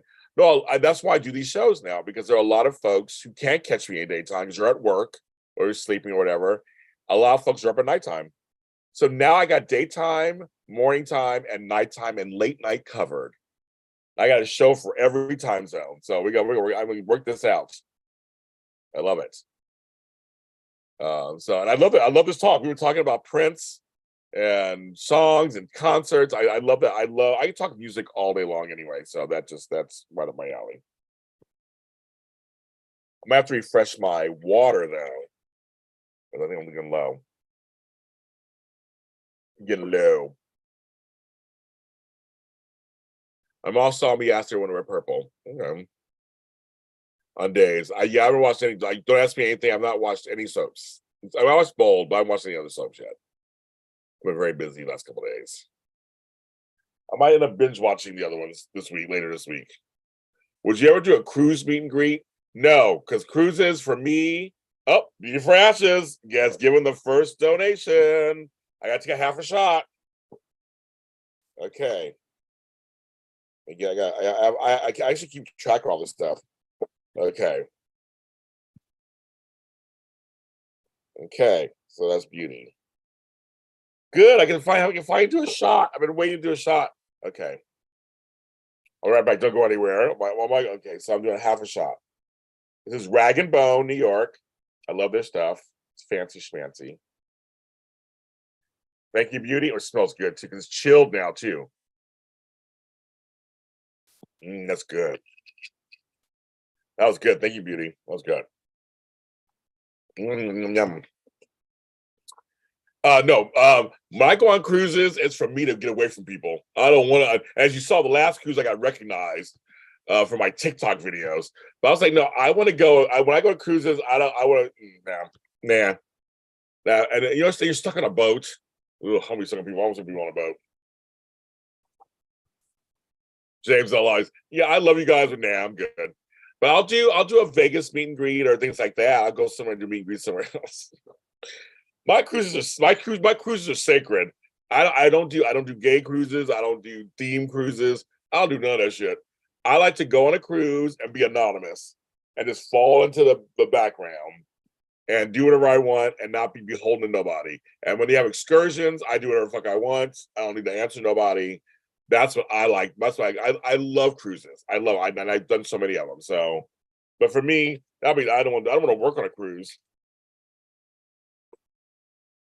Like, nah. But when I got recognized on that last cruise in January, I was like, it was so weird. You're that guy at the bread refrigerator. I'm like, oh. Yes, it's me. It was all teenage boys. Like, oh my God, you're the guy. I'm like, yes, I know. Oh my God, they were following me around. And I was like, oh my God, this is not what I wanted. I ditched him at some point. So I was able to, I know. I'm like, I was recognized, poor me. I mean, I know. That sounds like first world problems. The love boat. Soon we'll be making another run. Oh, Matt Litchfield joined on here. If you want to see James in person, I heard he'll be in National Harbor, Maryland on March 23rd. There's a rumor about that. There's a total rumor. The love boat. Soon we'll be making another run. James, you remind me so much of people I grew up around. Go out here and work for what you want else was real. Well, I guess that's good. A good thing for yes. Thank you. Oh, my friends and colleagues, they look at me like, wow, you just do it. I think I come up with a concept, I put it together, I do it. If it works, it does, it doesn't. I am a mass producer. So everything's not perfect, everything's not whatever, but I feel like I put out good product that entertains somebody. And also I also have my organizing business, my life coaching business. I have clients. I mean, I'm busy. I am busy, but everything I'm doing is what. See, at age 40, I told we're doing shots. I got one. So I take PayPal, CashAPP, Venmo, Zelle. Some people do super chats. So yeah, same as last time. $1 to $15, half a shot, 16 and up, a full shot. You just gave me money, so I just did a half a shot. It's a skinny girl margarita. That's what we got. Same thing TV. We do, Jake, right? But I told myself at 39, actually, I told myself, James, no more jobs you don't want to do anymore. That's what I told myself. You have to do something different, James. I had so many jobs I hated. I was like, I'm not getting any younger. I gotta find jobs that I gotta find jobs. So everything I'm doing is what I want to be doing. I have like 9 side hustles or whatever going on, but they're everything I want to be doing. There's not one thing that I'm doing. The organizing, I want to start putting that to bed a little bit, in terms of physical organizing. I want to do more teaching and stuff, which I am doing. I'm doing speaking engagements, I'm teaching.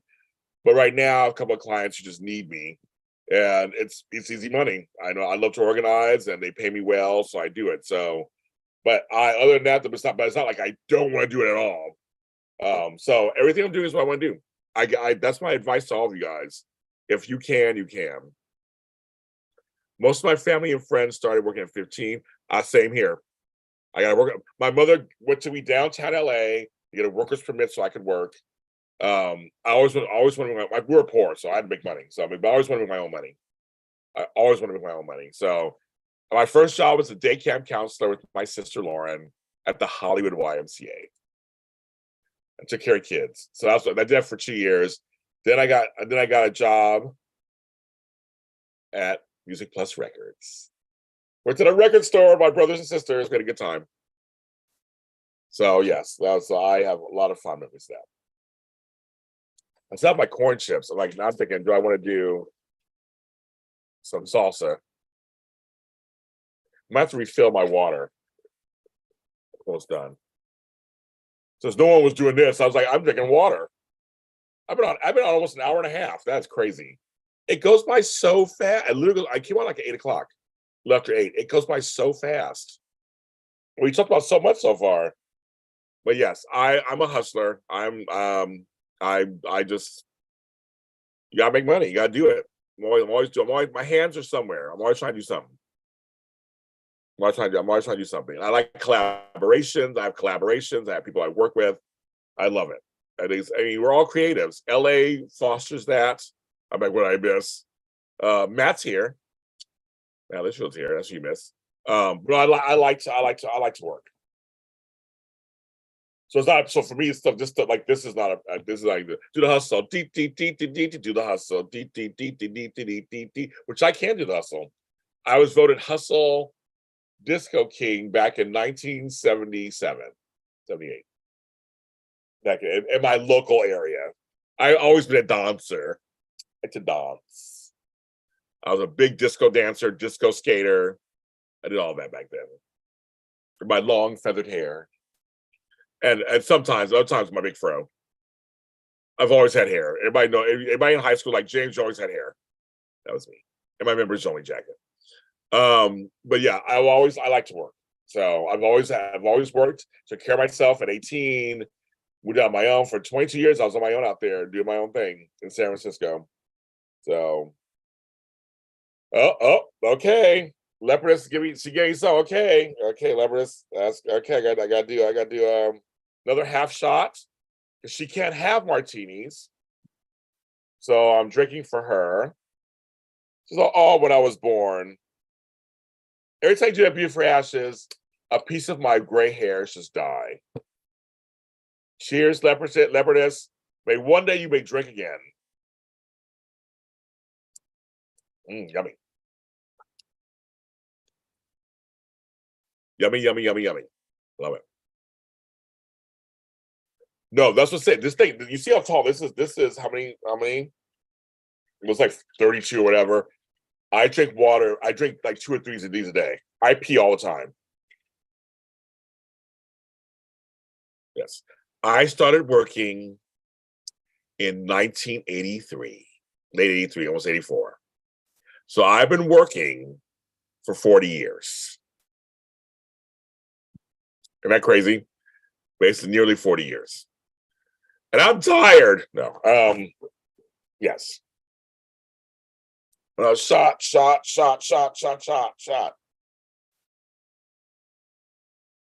At a frat party. I've been to a few frat parties. They're not friends. This is very tame. Good class. Well, Leopardess on October, if you're available, October 7th, I'm doing a class called You Can Ask Me Anything.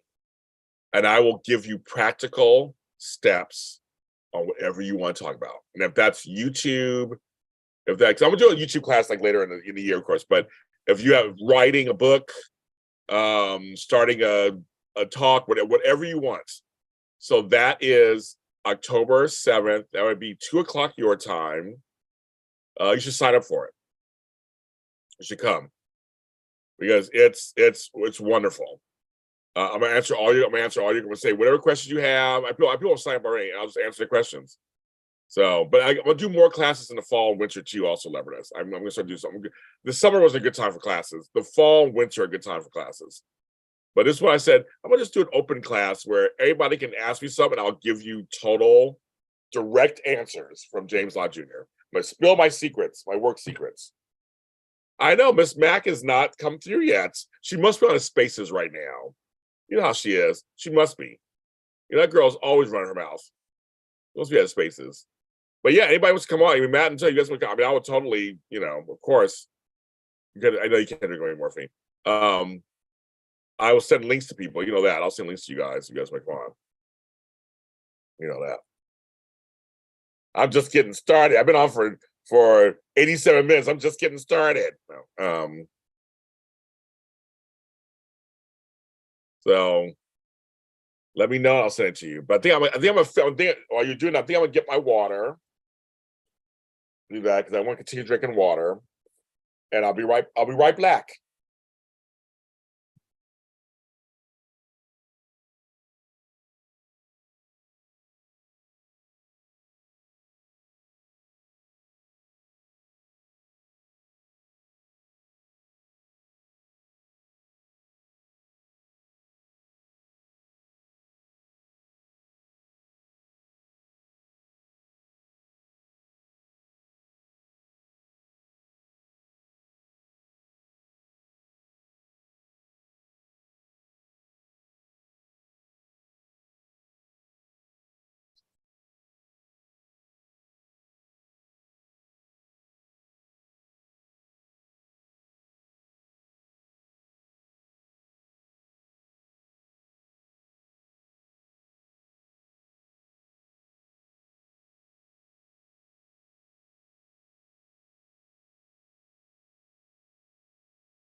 Okay, kids.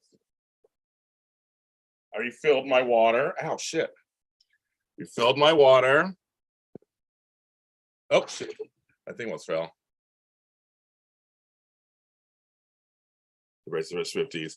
Cassie, you didn't even get you drunk. I know, Chance, you should answer the question is drunk.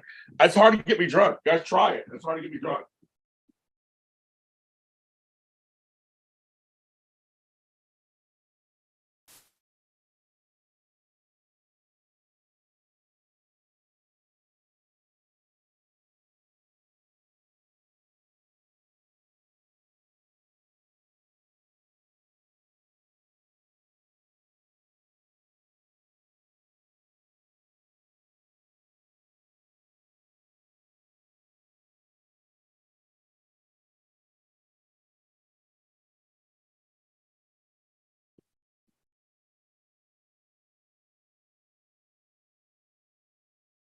Okay, I'm back. So, Buzz James JLJ is not anything more than this. I'm this all the time. So, have a good evening, Meek. I'm very transparent. Not drunk, so I don't think it would make any difference. I'm very much I tell true shame the devil. So that's more what I do. But you could try if you're drunk. I've only had 2 half shots, so that equals 1 shot.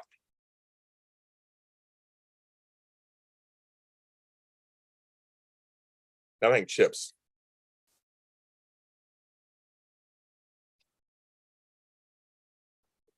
These Trader Joe, no, these Sprouts chips are so good. Crunch chips are good,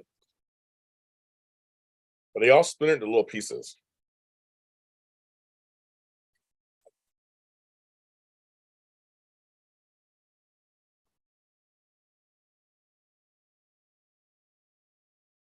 I mean, the other night though, I was buzzed. Went to bed, I was like, oh, I feel it. I was like, oh, okay, I feel it. I know, really. I take PayPal, Zelle, Venmo. It's on underneath the video already in the description, or I can tell you what my thing is.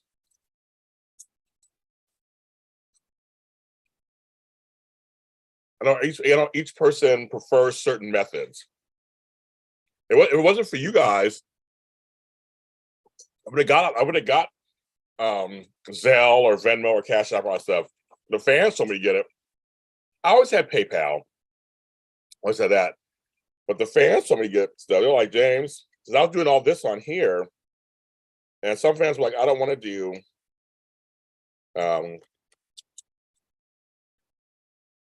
super chats. So they're like, I'd rather just give you money directly. Okay. I got a post office box because you guys too. I know there's one of those things that I never thought about. I was like, I probably should. Great idea. It was a great idea.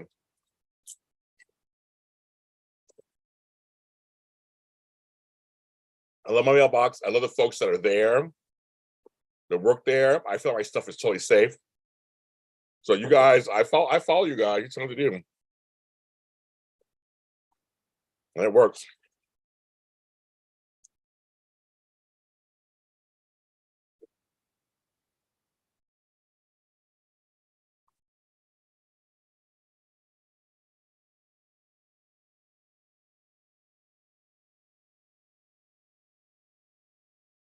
I've been on an hour and a half. That's crazy. That is crazy.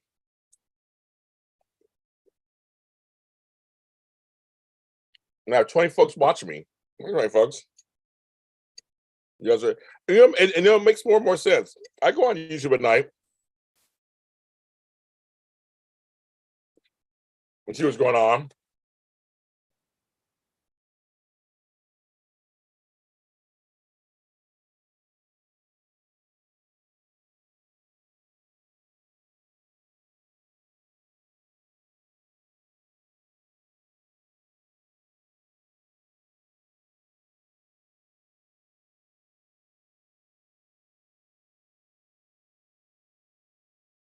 this away.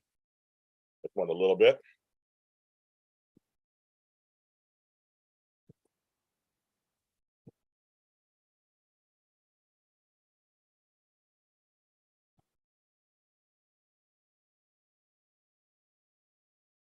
I'm stirring something up right now in here.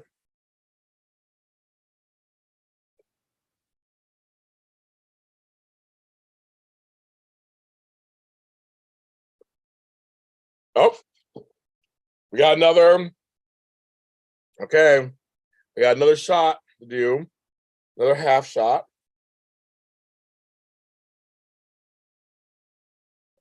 Thank you, cat lady. Thank you. This is gonna go good with my chips and salsa. We got another half shot. Thank you, cat lady.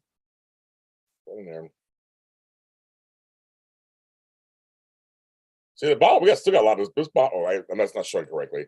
There's still a lot in this bottle. Like we're not even. That's good. It's white peach. It's the bomb. It's like Moscato, kind of, not sweet. Okay, but yes. So Leopardess, I will do another class though in November, December. I'm working on those dates. But just keep it in mind. October 7th, if you're around, come join us.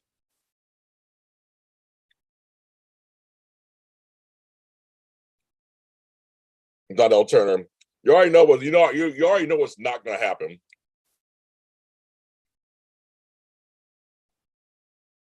You already know. You already know what I'm not going to do in that situation.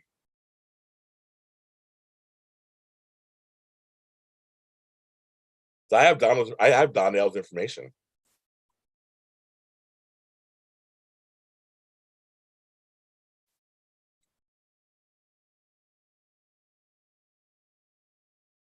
Your notification came on late. I still haven't got notification because usually, even when I go live, one of my accounts will tell me you're live. That happened to me. Yes, you can dream a dream, the dream.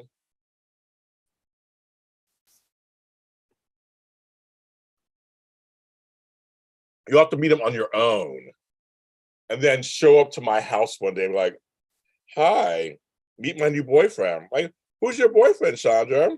And all of a sudden, it's Donnell Turner.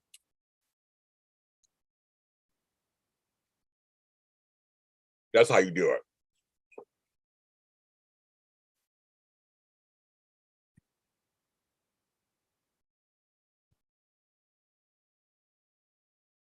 You just came home, you saw it. So you saw notification. See, I didn't see one.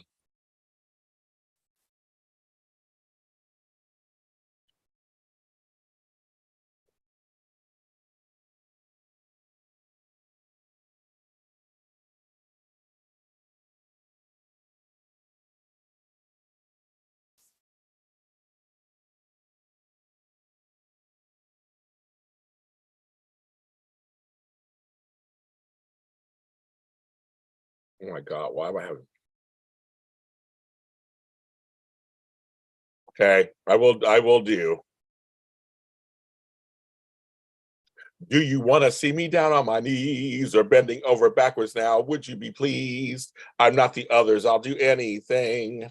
I'm not the same. I have no shame. I'm on fire.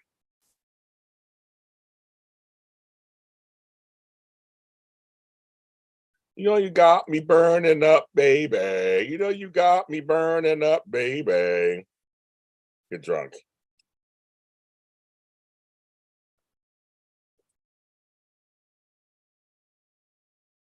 I just did.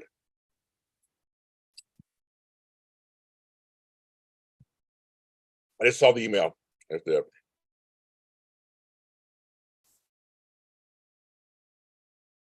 But I bet you Candace is Candace is on a Spaces. One in her mouth.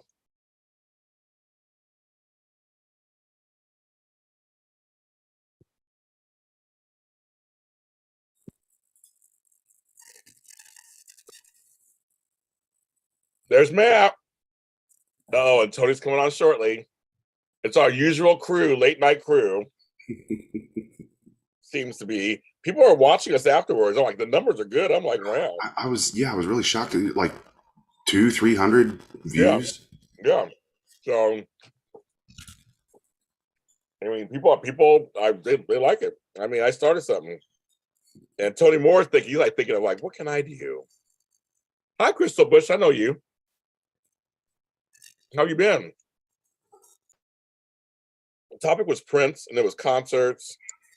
By the way, I was here for the Prince conversation. I just couldn't keep up with it, so I was just lurking in the back. Leopardess, Candace never sleeps. She don't sleep.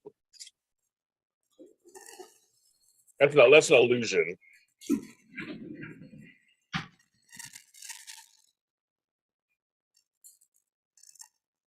You know, it's Candace always running around. So, Crystal, we're talking music, talking Prince, talking concerts, disco, me drinking. I'm doing shots. Doing shots, folks. So that's what everybody's trying to get me drunk. But so I've done 3 half shots so far. I'm eating some chips right now too. Some Sprouts. So good.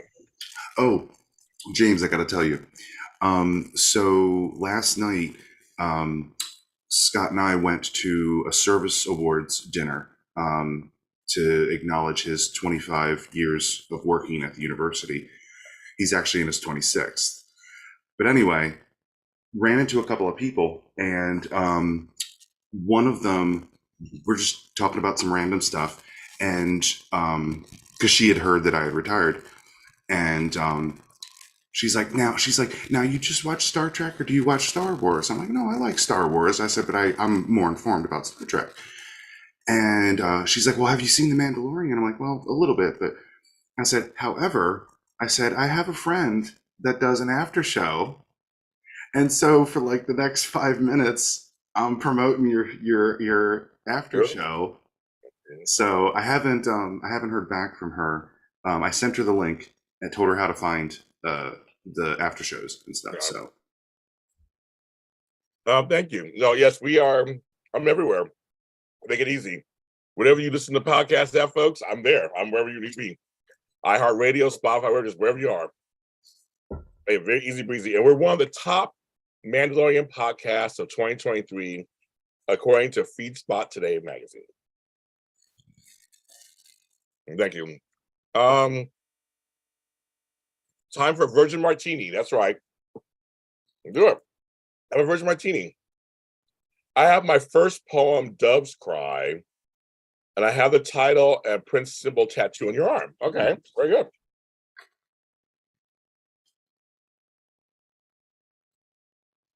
Art spilled everywhere. Yeah, Prince is universal. He is. I think Tony's putting his face on right now or something. He'll be go. What are you doing? I can't believe that it's Wednesday basically already, and the month's over. yeah, Talking Christmas with my mother said, it's like, well, I guess it's not that far off. Christmas is literally 3 months from now. can't even think about that. Yeah, this year will be a challenge. Christmas. Now, for you guys, you have your parent. You both each have your parents, right? I'm sorry, what? For you guys, your parents are elsewhere. Um, Scott's parents are about an hour away. My parents are about 9 hours away. Dang. Do you spend the holidays with them or no? Usually with Scott's family, yeah, we usually go over there Christmas Eve, Christmas Day. It depends on his work schedule. Um, the because he's second shift and they do a rotation, and then of course, it's not like he works every holiday every year. So like if he worked Christmas last year, he might work New Year's next year, that kind of thing. Um, next year. The so I'd have to look. I'm not sure. With my family, it's always oh hey, it's December 23rd at 9 o'clock. We're coming to Virginia. No. So I usually I usually just don't make plans with family. I just wait and find out. So That's interesting. it was like that when they lived 15 minutes down the road too. Okay. So it's got nothing to do with the distance. It's funny because Scott actually worked. So the place where university is open on like Christmas and stuff. It's open. Well, he's what they call a designated employee. There's things that just no matter what's going on, there are operational things that have to happen. His department is the one that keeps an eye on all the alarms and the monitors and stuff. So if the fire alarms, elevator entrapments, all the fun stuff. I know what he does for a living, so I never knew what he did for a living. Yeah, that's. In fact, we were just talking about it when we were coming home from the service awards. He's actually now worked longer for what they call facilities management. He's worked for them longer now than when I met him. He was working for the university bookstore. So now the majority of his service years has been what he's doing now, which is, like I said, monitoring alarms and stuff like that. But the college bookstore. I spent many a time at the college bookstore in college. So it was funny too. So each of the so I didn't quite make it to my 20 service years. It was like 19 months and change, and it wasn't worth it for me to wait. But the oh, by the way, am I staticky? A little bit of feedback. Hang on. I forgot to do something. He's checking on that, folks. Yeah, Prince. I can talk Prince all day long too. But anyway, there's always a gift of some kind, and they're not phenomenal or anything. They used to be, if you worked at the university for like 40 years, you got this special chair, a wooden chair, and it was black lacquer and had the seal of the university. I don't think they do that anymore. But one of the gifts for 25 years of service was a gift card to the bookstore. That's hilarious. And it's like, yeah, we're not going to use that. And it's like, the bookstore was almost always open. They're only, because it's retail, they're closed usually sometime in January to do their inventory thing and stuff. But yeah, the bookstore, it's like the only time I would go to the bookstore is if I had to take a computer over to the service center, to the computer section, or it's like everything's closed because it's a holiday or a break and I need to go get a candy bar or something because I need something to eat. But yeah, it was just funny that one of the service awards for 25 years of service was a gift card to the bookstore. So cheap. This is now my longest job. I was in the other day. This what I'm doing now is my longest, because before that it was when I was insurance. That was 11 years. Now I've been doing this almost 15 years. So this is now my longest of all the stints that I've done of jobs. Mm-hmm. I was like 5 years. I'll never have a year. I'll never have anything that's 40 years or 30 years. I mean, I'll never have that. If I'm lucky, I might get 20. If I'm alive 10 more years, I'll have 25. But let's see if. But I don't. But I just never. I never. Chandra said when she was at Purdue, the retirees, she's a beautiful rocking chair. Now I'll take a rocking chair for my porch. I'd love a good rocking chair for my porch. That would be nice. I see the ones at Cracker Barrel all the time in the front. Like, well, I kind of want one. They're so cool. They have the white ones and they have the regular the other ones. So like to sit on your, I'm a total grandfather. Sit on a porch with a drink and maybe some edibles or whatever, and just rock myself, whatever, on the porch. I would love that. Get off my lawn. Get off my lawn. That's what I would do probably. Hello, Tony J. Welcome. You put your face on and everything. He was like, it wasn't my face. It was for some reason I kept logging into the one we did. Oh, because okay, you're before it, yeah. And I'm like, this freaking thing. I said, I'm such a dinosaur, you know. So it was right below. Hey, Matt. Hey, Tony. Do you little shimmy? Do you want to do a little shimmy for me? Oh. Yes. But yeah, I'll never have a job where we're like, okay, here's your watch. or 30 years of service. Scott ended up picking a clock. It's going to be about that big. So Um, cheesy.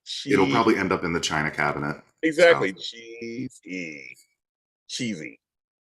I don't miss corporate. I'm gonna say that stuff. Fuck them. I'm gonna say that shit. I'll buy my own present at 25 years.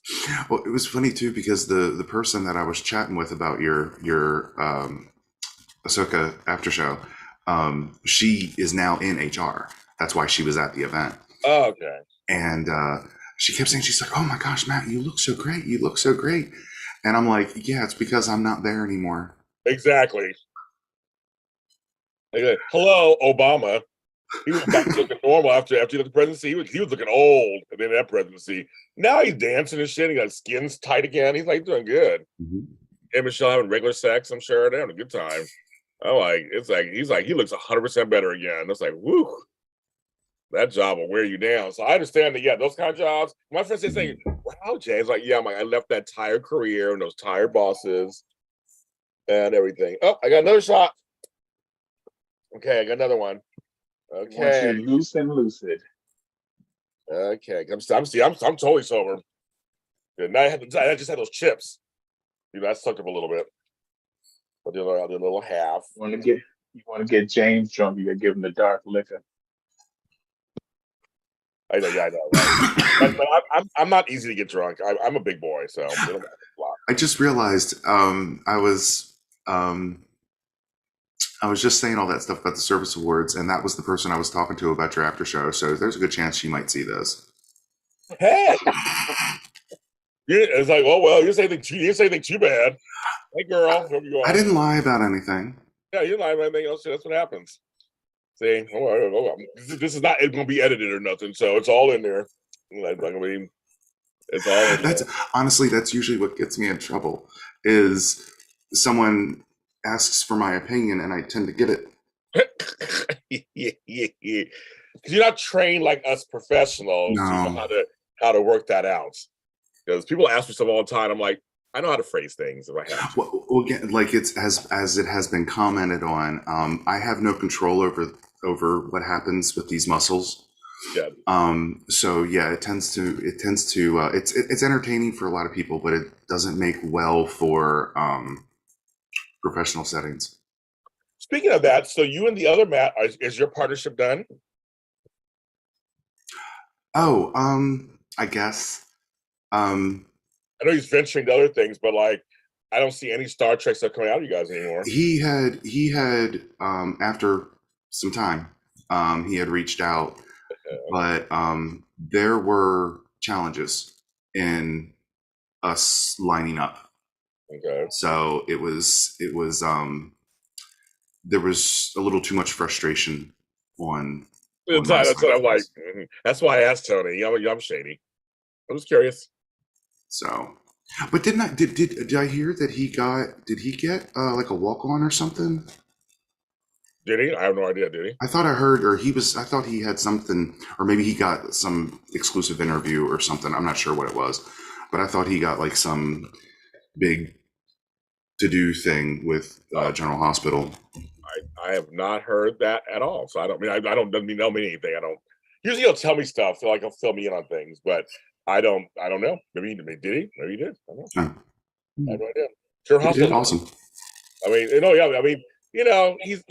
I was about to say something. I'm like, I can't say that on this. I want to say something. I just said I had to catch myself.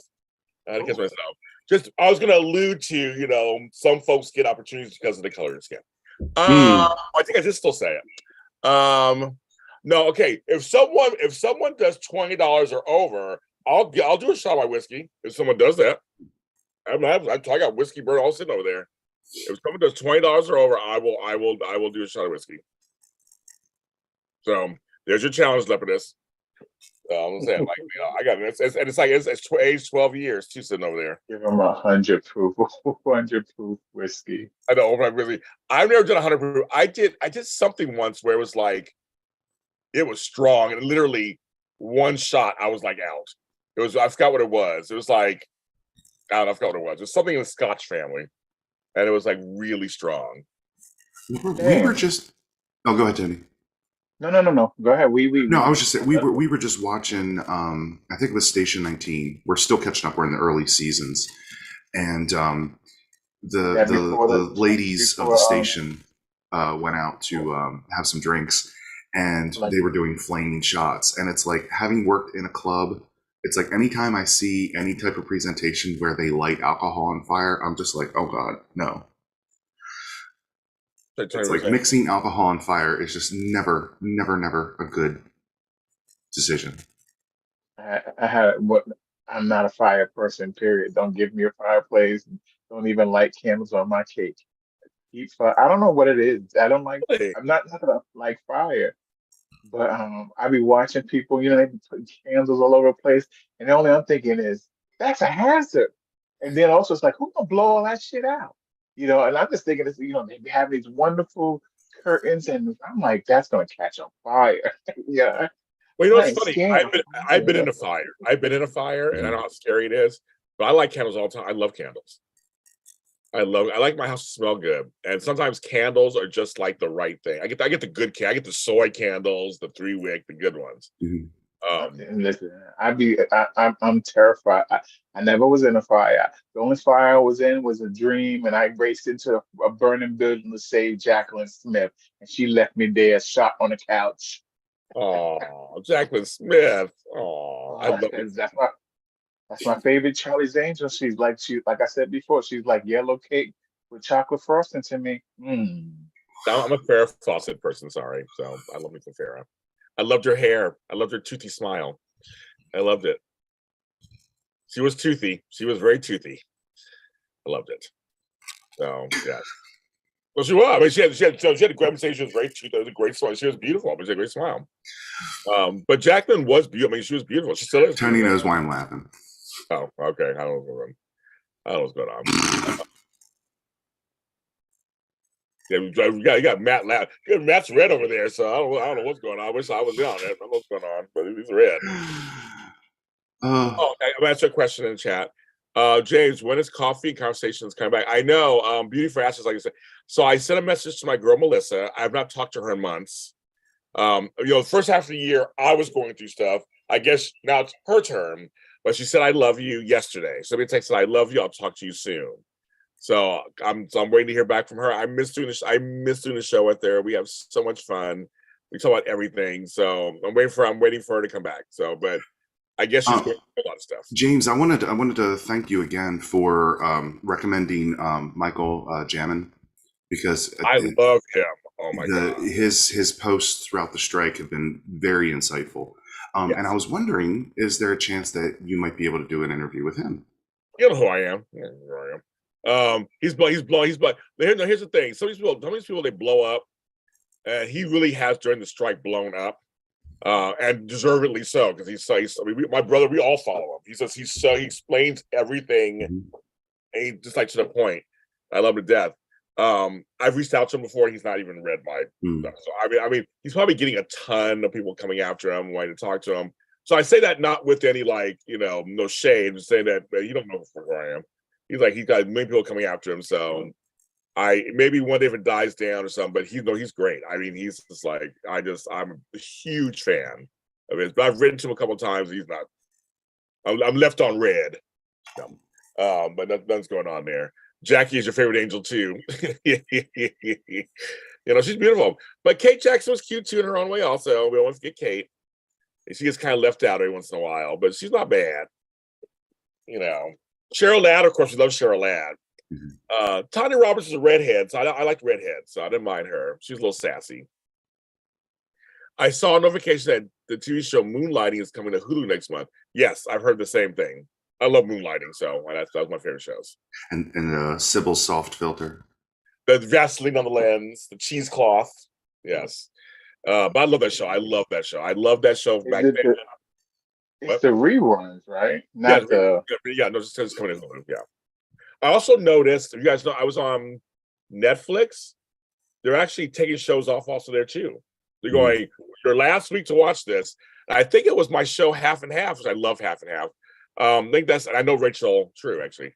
But I think they're getting rid of, there's a few of them they're getting. I was like, don't get rid of my girlfriends. That's my show on there. So far it's good. But they're rotating shows off, I guess. I don't know what's going on. So. Yeah, it seemed to be that like for a while it was always like the beginning of the month is when they would shuffle their catalog. And that seemed to be most of the streamings. And now it's just like whenever. It's like what Paramount Plus did with Prodigy. They're just like, and I'm sure there was contract Nickelodeon, blah blah blah blah blah blah blah. But yeah, they just seem to drop things whenever, just like Peacock did with Beyond Salem. Yeah, it's kind of weird. Like, why would you drop it? I don't understand. So I don't get it. But yes, I heard Moonlighting was coming too. Yeah, it's not. Frasier is coming back next month as a new series. So I'm excited to see. I'm actually excited to see that. Yeah, you're taking off half and I love half and half. Big Dee Dee is my girl. I love Big Dee Dee. She is hilarious. Her and Thelma Hopkins get into it. Oh my God, it's the best. It's the best. The best. But I love Mona. That's my girl. I love Mona. I never watched that show except for maybe like 2 episodes. That's the one with Max and Kyle was on there with their daughter. Yeah. Yeah, from Living Single, and I saw the episode when she snatched the wig off her head. Yeah, on. Yes, that's hilarious. Yeah, so it's good. And I think you would like. Actually, I think you would like it, Tony. It's really funny. It's really funny. It's very San Francisco. I live in San Francisco. It's very San Francisco. But it's a fun show. A show that nobody talks about. Like most shows that nobody talks about. It was a hit. That I heard that Monique is going after Netflix or somebody else for the they're trying to get their money from Parkers. Her and Candace Vaughn. Oh, you know, is it Candace Vaughn? Is her name? Countess Vaughn. Countess. Look, I got Candace on the mind. Yeah, I know, right? Candace, come when you feel me. Yeah. But yeah, I never watched. I didn't watch. I think I couldn't watch that show. I couldn't watch Parkers, so got my nerves. But I think one of the points that she was making was that it's like it had been on the air for 25 years. Like it had always been available. Yeah. And they didn't get anything. They weren't getting paid for any of that. Nope.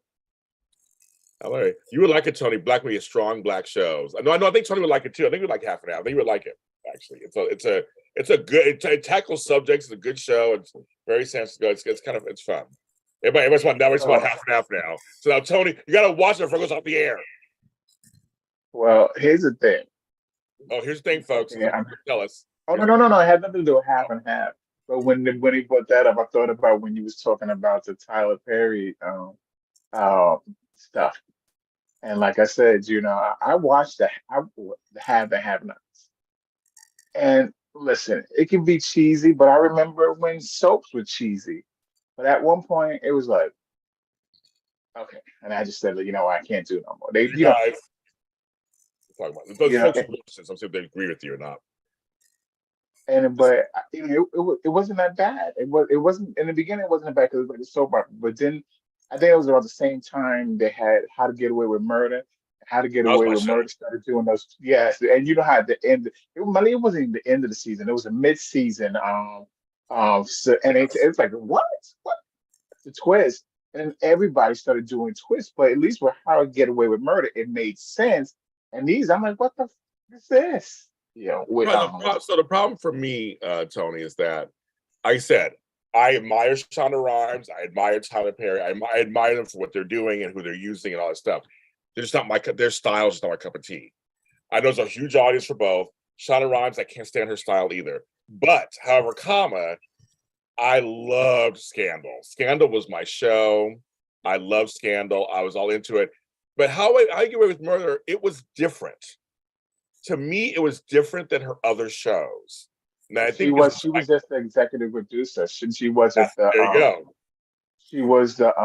It was somebody. It was people in it. It was a person in a camp, who was under you, who was, whatever. But she wasn't the showrunner, nor was she the writer. I want to say it's Peter something. It was somebody, but it was him. It was good. That's what I'm saying. For some reason, that show, and you're right, the twists on that show, it always made sense. They were always shocking. They're always rooted in something. Like I for some reason, I really got into her story. I got into that story. I really got into it because I thought, now, and then towards the end, it got a little much at the end, but it was, but very much so. for some reason I didn't mind that one. Maybe because it was Viola Davis. I don't know. Maybe it's just I just seemed different. And then, but Scandal was pure guilty pleasure. I was TGIT. I was all. I mean, I totally got into it. You couldn't pay me to watch Grey's Anatomy. You couldn't pay me to watch Station 19. You couldn't pay me to watch any of those crap. I can't watch those shows. Can't do it. Can't do it. I have to say, with How to Get Away with Murder, I didn't realize that we didn't finish the series, and it was one of those ones where, the show was on a break and we were watching other stuff, and then other stuff came along, and it just kind of it fell out of cycle. And I was watching, going through YouTube, and something came up, and it was from the finale of the series, and I'm like, I haven't seen this. I haven't seen that. When did that happen? But the one thing I really liked about How to Get Away with Murder was it was a very challenging show to watch, because of the way they told the story. And the first show I remember being like that was actually, I think it was called Damages. I didn't watch And that. it was a very similar one where it's like you're introduced to a scene where suddenly you see someone get shot. And now we're going to go back 6 months later and tell the story of what led up to that scene. It was that time jumping version of telling the story. So the way they did that in How to Get Away with Murder was really engaging, because it's like you had to pay attention in order to, you couldn't just like listen to it in the background kind of thing. It's like Lost. You could just watch Lost. You had to watch Lost. Mhm. They had to flash forwards, a flash backwards, you had to watch the show. I like that actually. Sometimes I want to watch the show. Yeah. Yes, I say this now. I wasn't a fan of Scandal. I didn't watch Scandal when it was first on, like the first 3 seasons. Forgive me. And I'm gonna say, save your letters. Don't write. Don't give up my whatever. I personally had a problem with with Kerry Washington being the homewrecker, so to speak. And for the white man, I just, I'm sorry. I'm one of those people that it invokes certain things like it's like, oh, he's her, she's, it's like she's like a plaything. I just didn't like that. But I didn't watch the show. But the biggest thing was her and Tony, yeah, Gold. Tony Gold, which I loved them from Ghost. I was great. I loved them when they took his ass away and and Ghost. They like, hey, bye, you're evil. But my homegirl, she was like, Tony, she's like, oh no, she said, you gotta watch them. I'm like, mm-mm. She said, you gotta watch some episode. So I caught Scandal on when Olivia was having a problem with her father. That's it. I was gonna say that's the storyline. Yeah. So then, but I didn't know. I was like, I came in on that restaurant scene when she was setting them up. That was my first episode. Okay. I was like, this is bullshit. And I'm watching this. I'm like, it's just, and then when they took everybody out in that restaurant and that man got up and walked out, I was like, okay. I watched the rest of that season, and it wasn't but a couple more episodes after that anyway. And then I said, thank God for Netflix at that time, because I went back and watched. And my whole thing, the only thing that saved Grace from me was that even though, forgive me for saying this, even though I felt like she was like the white man's toy, I said, but you know what? The most powerful person on that was that black man. He was was it Roman, whatever his name. He was and I'm like, yes, take him down, take him down. I love that. I love that. Please go finish. No. I'm just saying that was it. But then it was good. It was a good show. But Big like Daddy I said, Pope. Yeah, he didn't play. yeah, Papa Pope, yes. And when I found like he was the real power behind the whole show, and then that crazy mama of hers, I was like, Yes. ooh, Oh, I know. Candy Alexander. movie. So the thing is, me, I'm always calling stuff out on soap. So I get the optics of you didn't watch it, but you saw, you heard. It was so popular, you always heard the stories.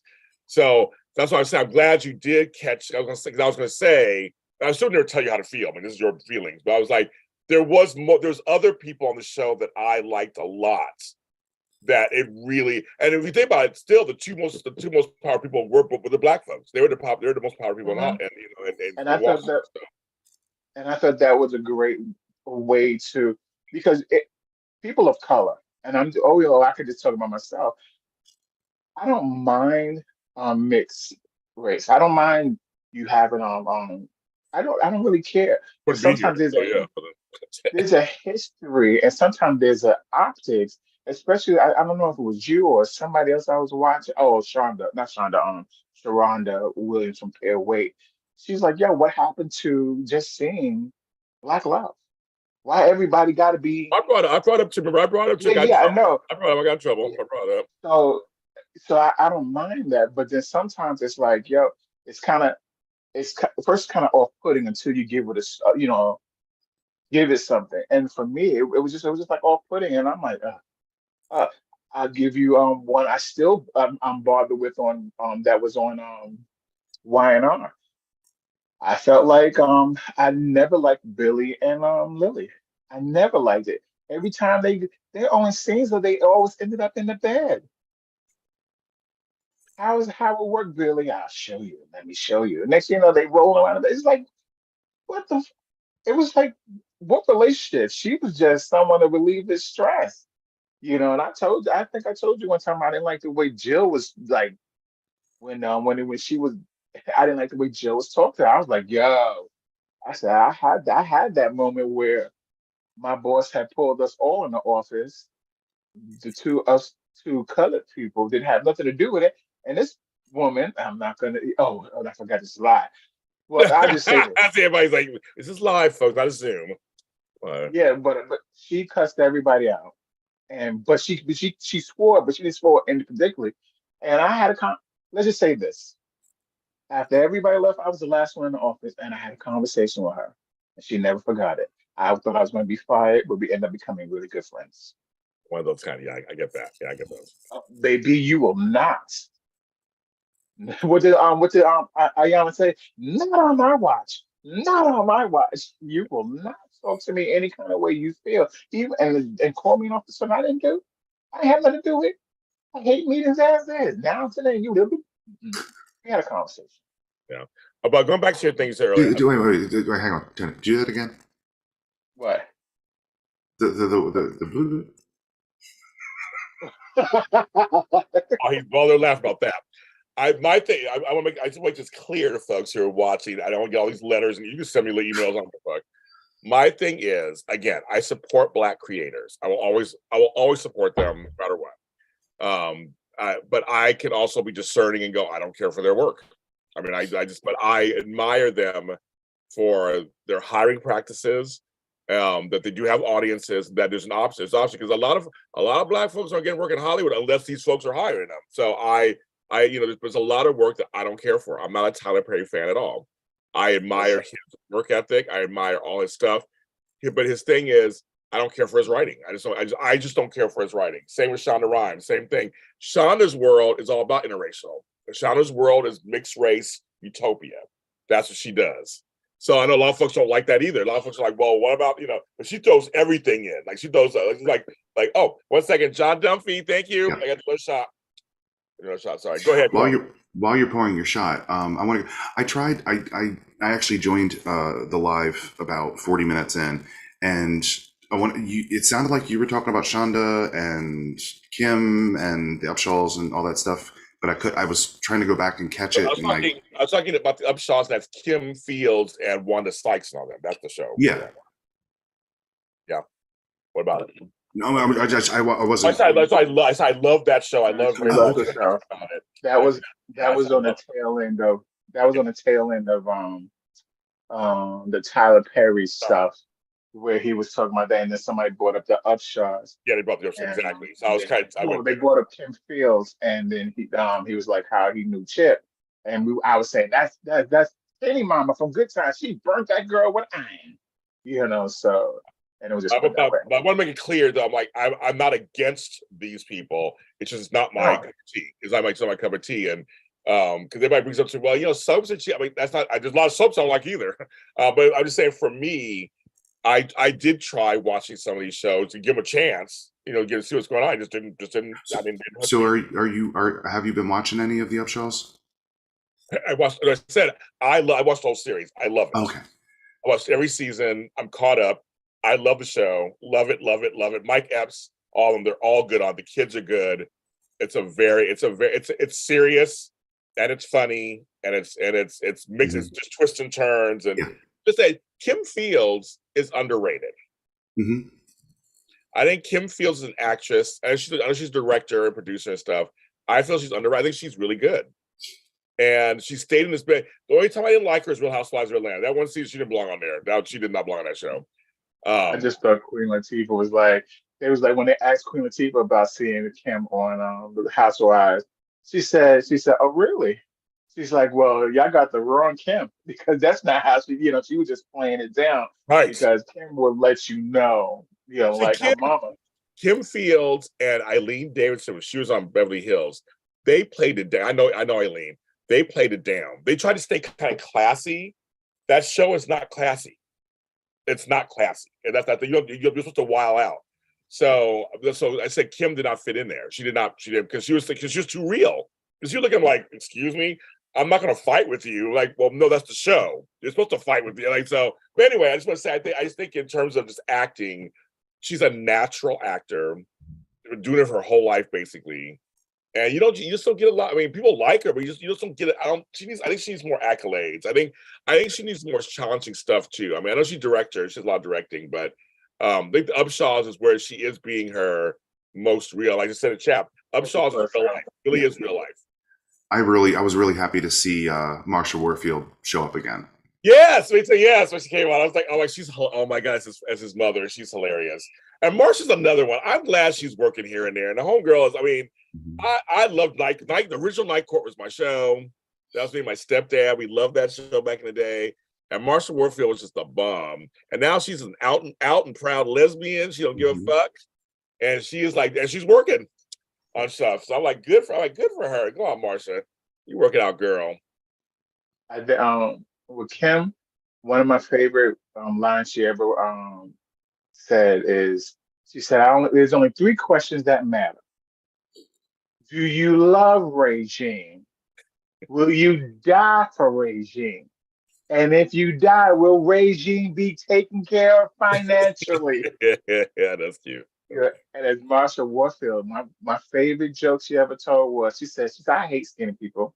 She said, I heard someone say, I just forgot to eat. She said, how the fuck you forget to eat? I've got my phone number, my keys, my whatever. I never once did I forget to eat. She said, you don't deserve to eat. And I was like, me too. Me too. No, me too. Right. She's the mom.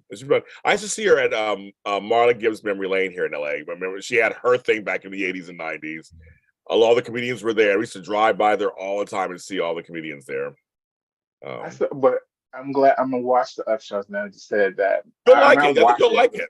No, I mean, I watched them. I'm already caught up. I just, when it comes back, sometimes it's like, oh, I'll get to it. I'm paying $16 for Netflix, and I watch it whenever I feel like it. That's true. I'm in no hurry.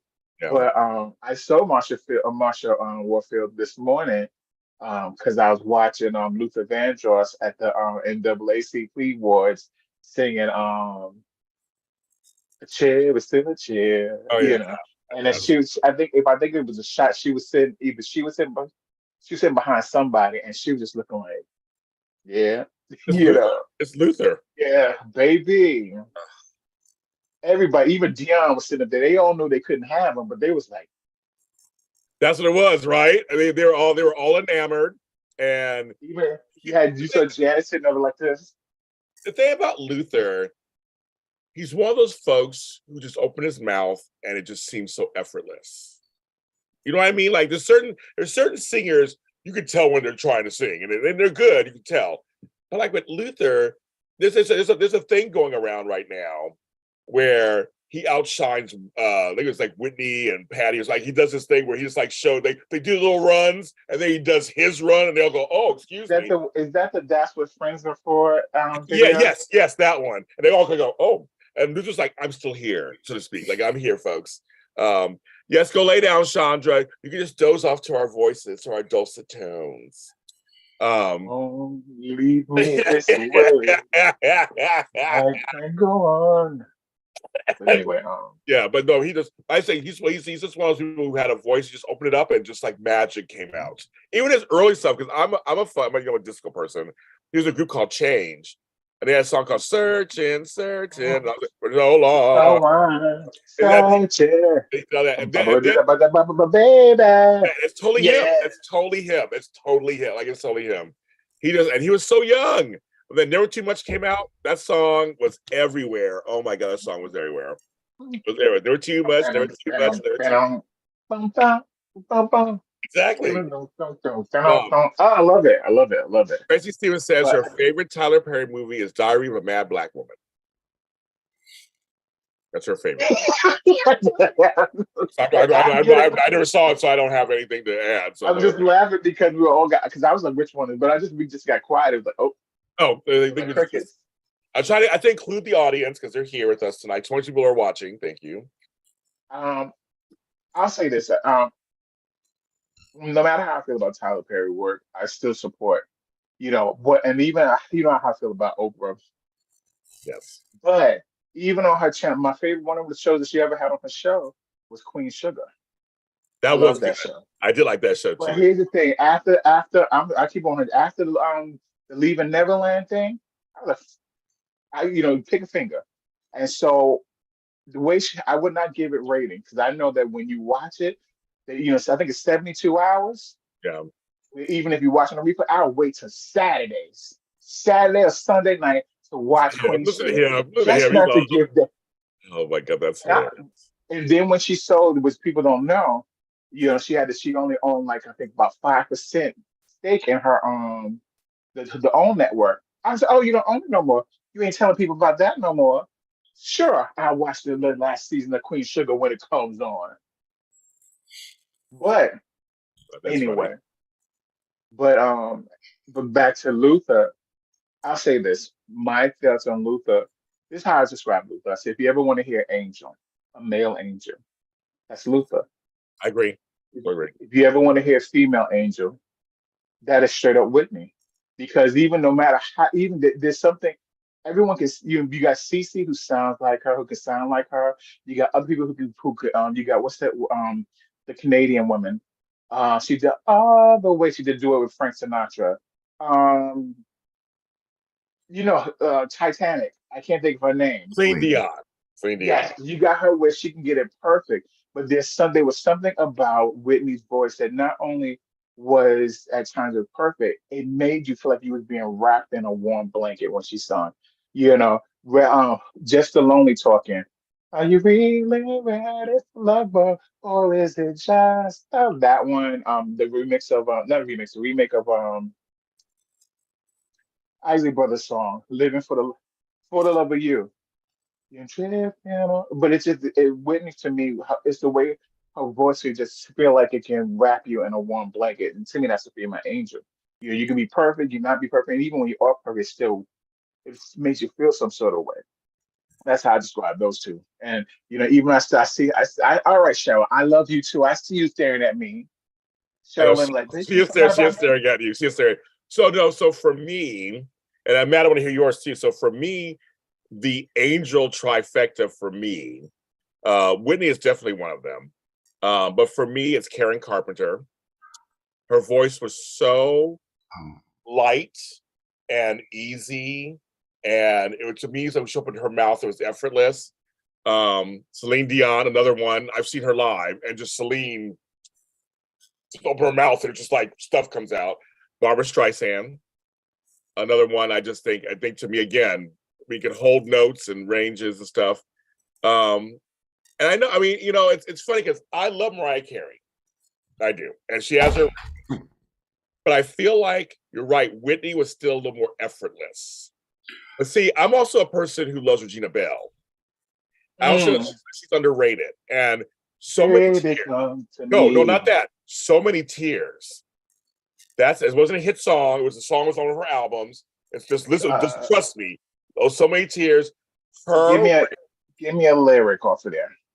So I can't. Somebody said, "Chuck, yes, yes." I can't get it out right now. But just have to look it up. It's so many tears. It was on her album called All by Myself or something.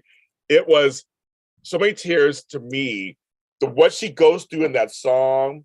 And you know, another person who I think is kind of an angel too, we can talk about a lot, much is Patty Austin. Oh, I love get me Patty Austin. started. She's a Don't get good me started. background singer. She's a good lead singer. She's a good duettist.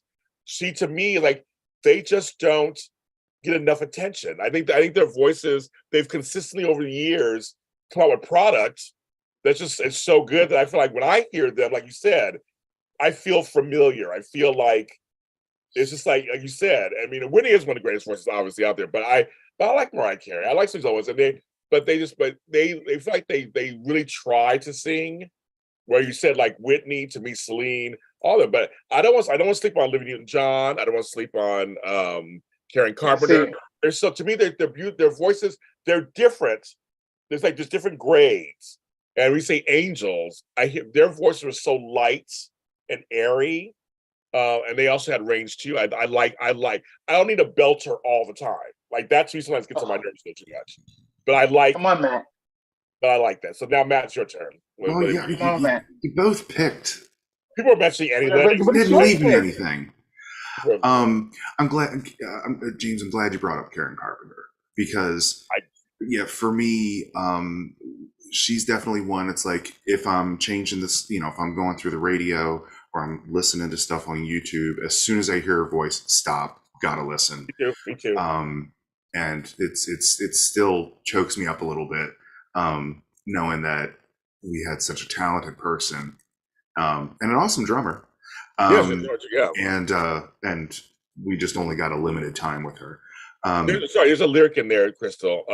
Crystal put Tony sat down and write you a letter. Now it's coming to me. And so that's sorry. Go ahead, Matt. That's but and I also agree with what you said about what you guys said about Whitney. I don't like the word effortless. That's the way it seemed because she worked. But yeah, it's the way her voice just came across. Just there was this almost there was just so much power in her voice and what she could do with it. She could sing pop. She could sing rock. She could sing R&B. Like she was just like. Yeah. So I'm blanking on.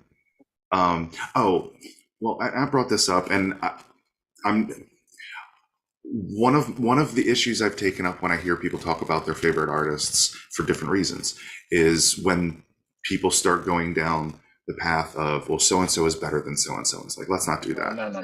Because all artists have their different thing. We're just saying what we like. But the for me, Enya was a big influence as far as that melody type sound. But again, that was, and again, I'm not comparing her to other artists because she had a very particular type of sound, and it was more of a production than it was necessarily a live thing. I guess I'm lacking the words. So anyway, I don't know. I'm sure in about either 20 minutes or sometime tomorrow afternoon, I'm like, oh, I should have said. No, like I said, we're just saying people we like. Like so when he said, I like what Tony says. Like makes him feel like you're wrapped. I'm like, these are my artists that make you feel. And everybody we all named, you really can't say they're bad. I mean, everybody just named. They're all good. Go ahead, Tony. My thing wasn't the one. I don't like that either. I won't say this one is better than that one. So I'm just saying, in my opinion, if you ever wondered what an angel sounded like, male and female, in my opinion, because they could do it all. I'm not saying the greatest, because I go to listen. As far as my favorite singers, that lady right there, that lady right there, that lady right there. So listen, my first favorite female singer, as someone brought up in the chat, Stephanie Mills. Oh my God, what you gonna do with my Lovin' album? The only tragedy of my life is that I ruined my voice, because I used to sing that album, and I used to have that voice just like hers, even to where the dude wanted me to sing at his fashion show. But then when my voice started to change, my vocal told me not to sing. was like, what? You can't tell me. And that was by that time, that was what you got. Not what you no. What was by that Put a time little when my rush voice started on changing? me, and I'd No, like you but to but know you better. it was the one when my voice started changing, and I wanted to sing was the album of Never Knew Oh, Love Like This. And I was like, yes. And this sweet sensation, yeah, and well, come on, love vibration. Though And my I anyway, mean, it's like Shaka Khan. I've seen Shaka Khan 5 times live, and she's 10 times better than she is on record. And she's also an effortless Yvette. Yvette. Yeah, she's also a very effortless singer. She's another. So I was going by what you were saying. She's saying that my favorite singer is Barbara Streisand. That's my favorite singer of all time. But I was going through, instead of an angel, I was actually answering your question exactly. I'm going, to me, it's Karen Carpenter. Whitney Houston's one of them. Celine Dion is one of them. Like they because like I like Aretha Franklin. I like some people. I don't always like belting all the time. Sometimes I'm just I like Patty. It sounds like it's a little much for me sometimes. It's like a little much. I like that. We know you can sing. You know you can sing. We got it. We know you can sing. But I like it. I like a Stephanie Mills who's also underrated. I like an effortless singer that kind of Yeah, and I she know can this hold the reading. notes. She can do it. Like I said, she has so many songs she can do, but she was very versatile also. I like Evidence Champagne King, another one I like. She had a long string of hits too. I'm like, there are folks that I like the range, like you guys both said. I like the range of these artists that I'm in love. I'm in love. Yeah. so but there's a lot, but I I still think of feel my hot Regina, I in still think of my love. Regina Bell. Listen to that song, So Many Tears. I swear to God, you'll be a new There we fan. go. Good. I couldn't remember the name, but I will say this. I'm glad you brought up Karen Carpenter. Um, that's the one who. This is what's always in my head. I think this is her. Sing, sing Yes. a Yep, that's song. her. La la la la la. Boy, don't get me. I'll start crying because that takes me back to my Really? childhood. It takes Oh. me back to my childhood. Sing a song, you know. Well, you said the title was again for Regina? So Many Tears. So many tears, so So many the song I tears. sing to my daughters for their birthday, I'm always like, on the day that you were born, the angels got together and decided that's Karen Carpenter. The dream come true. And they love when I sing it to them. I've seen they're in their 30s. Like if I don't call them up and sing that song to them on their birthday, they get mad. So I always try to remember I gotta sing it. Because one year I missed it one time. You didn't say it, but I'm like, that's the Carpenter. That's Karen Carpenter. And she plays drums on that song and she sings it. So it's like, I know the song. but also every Christmas, one of the Christmas songs we always play was "Merry Christmas, Darling." You know, it was always one. It was always one of the, it was schmaltzy music, but it was like her voice was undeniable. And I remember when she died, we were so sad. It was like she had anorexia and she couldn't take it. But it was just like her voice was so. It was like a voice being snuffed out. That's what it felt like to me. Just snuffed out, like just like a canary, just like that's it. When Matt brought up, you said Enya, right? Yeah. Yes. So like sometimes I be seeing stuff in the chat and I be looking around looking for a pen. I'm looking for a pen because I need to write my thought down. I need to write down whatever, whatever. You know, so well, one of my favorite vocalists, and there's a difference, and I also I want to comment on the belting. I didn't know I was showing that much titty We meat. can't see. I can't. We can't see. We can't see anything. Trust me. But I'm saying I'm looking at the replay Oh yeah, over yeah. behind, and I can I see can't. that, We and I can't. go back, I and it was always like, think it's right. what, You're like right what? up here. We can't. We can't see. No, you're not showing nothing. Please. But but anyway, I get you. I can't stand the belting. And here's the thing, Aretha had her voice was so unique. You know, it's and distinct. But I get you with the belting because I can't. I love Christina Aguilera, Me too. but when she goes into that yell on her strip album, I think that was her best album. But this I agree. "Loving I You agree. for You," Yeah. Loving Me for Me. Who was it? Love. Anyway, and then when she sings this song, people ask me why I'm in love with you. My nephew used to laugh all the time because I'd be like, people ask me why I'm in love with food. And I'm sitting here with a pork chop in my hand. you you know. But it's the way she goes through it, and not once. And the hardest part is when she goes, it's a melody, and that's about it. But she ain't doing rah, where she had become known for just yelling. It's like, baby, build to it. and Well, then that's it the doesn't thing. have to go Well, so see, hard. did you hear the rumors back in the day that I think that there was rumors that her producers were telling her you need to calm down the runs and the belting because every song after a while was just that. And It was then yeah, exactly. So when Beautiful came out, it was a beautiful song, and she didn't do all that kind of theatrics. It was like just a regular song. But I heard a rumor back in the day that they had told her to kind of calm that down a bit. and on the Enya, but my other flavor is I think we talked about this one time before, Bjork. I love Bjork. It's so quiet. To me, that's the craziest song I I love ever that song. listened to. I I love love the that song. rendition. I love Love it. that rendition. And then I love my favorite one. One of my favorites is Venus as a Boy. Yes, Yeah, good song. she Yes. believes, but that's the I have there's a whole story around that that you have to read about in my book. Okay. But Yeah. but then there's human behavior, but it's another one where but it's There's just what I like about I'll make on this. Okay, so she had All Is Full of Love, which is a great song. Hyper Ballad, which is a good song. that's the one. Hyper Ballad's good. It's a good song. I love it. And there's another one where I want to say that when she talks about imagine myself throwing bottles and car parts off the thing. She wonder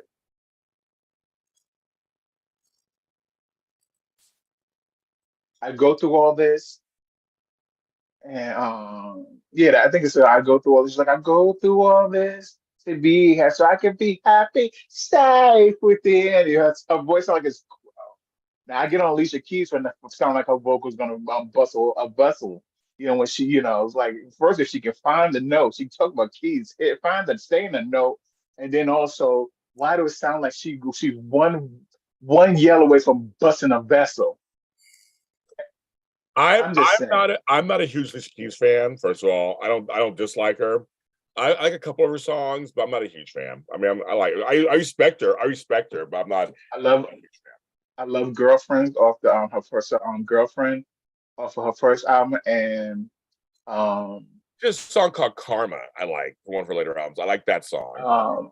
my son would say that my son and the other song I like is You Don't Know My Name because he said I used to sing that all the time. You don't know my name. But what got me was it gave you the flavor of a old back in the old school days.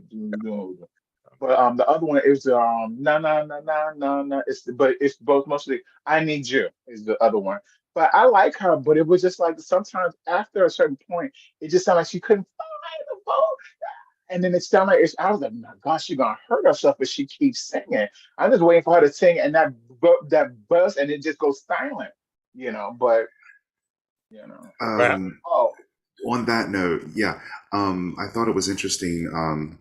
A former boss of mine was commenting on Adele when Adele was really, she was in high rotation on I thought you on were gonna the say radios something and stuff else. like that. Me too. There's something else too. There's something else too. And Yeah.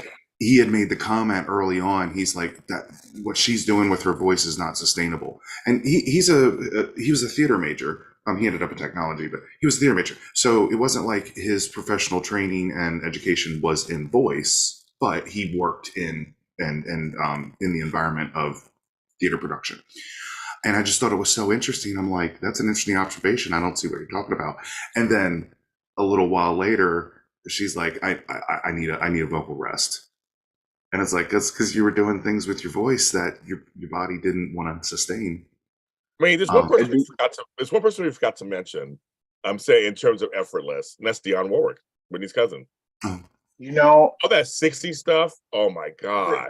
That 70s stuff, see, effortless. I'll say this. I was watching Usher today on the Breakfast Club. Okay. And I feel some sort of way about Usher. I love Usher. I like it. But Stuff. I do. My whole thing was my only problem with Usher came when sometimes I don't know if you do this, James, or you. Sometimes I hear stuff and the song is good, but it needs to need a little more salt. So sometimes would hear some of his songs. I'm like, if I was sitting in the booth, I'm like, yo, can you try that one more time? It's like, yo, we right there, just one more take, maybe we'll get it. It's good, but it's missing just a little extra flavor or something. And that's how I felt some of his last albums were. They were good, they were decent, but it's like it was just missing that little touch. But as he was talking about today on there, he said something like when you bring up Dionne Warwick, I think about Walk On By, you Yes, know. exactly. Um, Yes.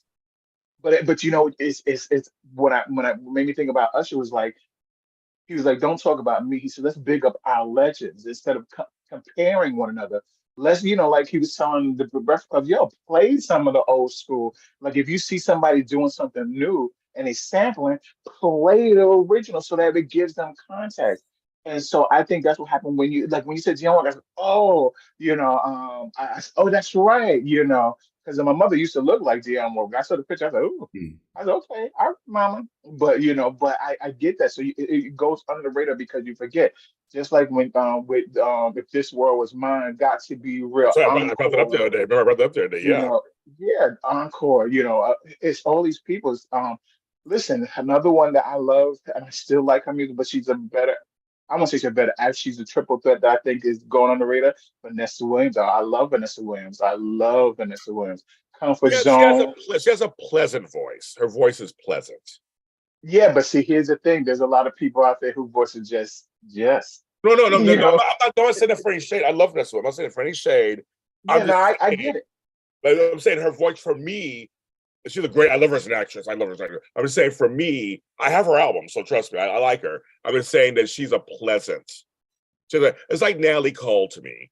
Natalie Cole had a pleasant voice. It was like it worked for what they picked, the Yes. music they picked. But Vanessa, Everlasting. I liked Running Back to You. I like her version of Work to Do. Ooh. I like Dreaming. I know I like Vanessa Williams. I mean, No, I'm saying, yeah. oh, now you're singing a song like now I'm living in a fantasy. But yeah, she's Mm. but I'm just saying that to me, her voice is middle. Like she just it's pleasant. It's a very pleasant voice. I've never heard a bad song from her. So One of my favorite. I love Jimmy Jam and Jimmy, and they was talk because in the Whitney documentary and also in the Janet documentary, if I'm not mistaken, they talk about how it was amazing to me that I'm like, Whitney, you got this voice, but you're jealous of Janet Jackson. You know what I'm saying? And Janet didn't feel confident because she didn't have Whitney's voice. I'm like, what? But then when people say that to Jimmy, he's like, well, he said, Whitney, he said, there's a difference. He said, Janet, you want to sing along with. You come on, baby, let's get away. With Whitney, you just want to listen to. Doesn't make one great or the other, but it's just Whitney, you want to just sit back and be like, he's like, I'm not gonna get involved in that. I'm just want to that's enjoy that. interesting. That's interesting. That's interesting. You're putting it. Okay, I like Yeah, that. and Yeah, that's yeah. the way he would put it. But one of I told you, I want to see if I can donate again. But one of my, I mean, she makes me want to sing. This woman, as she is such a sweetheart. I wish I had won the lotto to help this woman out. Rochelle Farrell. I heard she's Rochelle going through some Farrell. stuff right now. She's going through some stuff right now. Yeah. And Rochelle Farrell. I mean, I listen to I listen to I mean, she makes me it's one of those things where like Jimmy was just saying there's people you want to listen to. I listen to her, and even when I listen to her, it makes me want to sing again. I'm like, "Ah, I want to sing again. But I love her. She's a jazz singer and she's kind of eclectic. But I tell you, one of my favorite songs is a duet between her and George Benson. Everything Must Change. Okay. And it's a live version with Quincy Jones, and she tears it up. And but she's just a wonderful artist, and she's my favorite.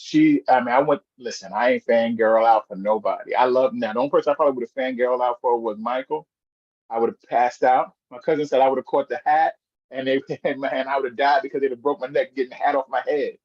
But I went to see Rochelle at the Blue Note on Valentine's Day with a homegirl of mine, and where the Blue Note you come down the stairs, and I happen to have the seat right when you come out. She come down, and I saw it, and the light was hitting on me, and she said, I was out.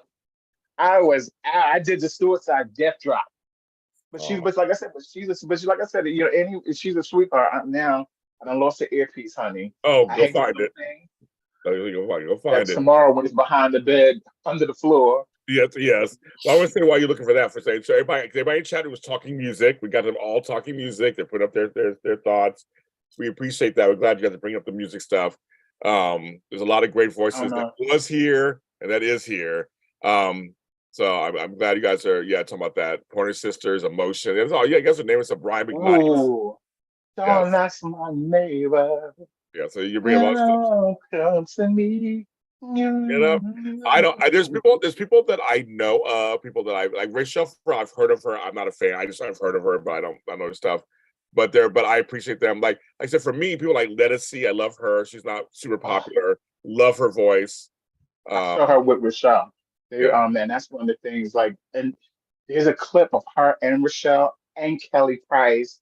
Because Rochelle, the reason everybody loves her, she's not one of those people who can sing and be like, "Oh, she like, listen, this girl is bad.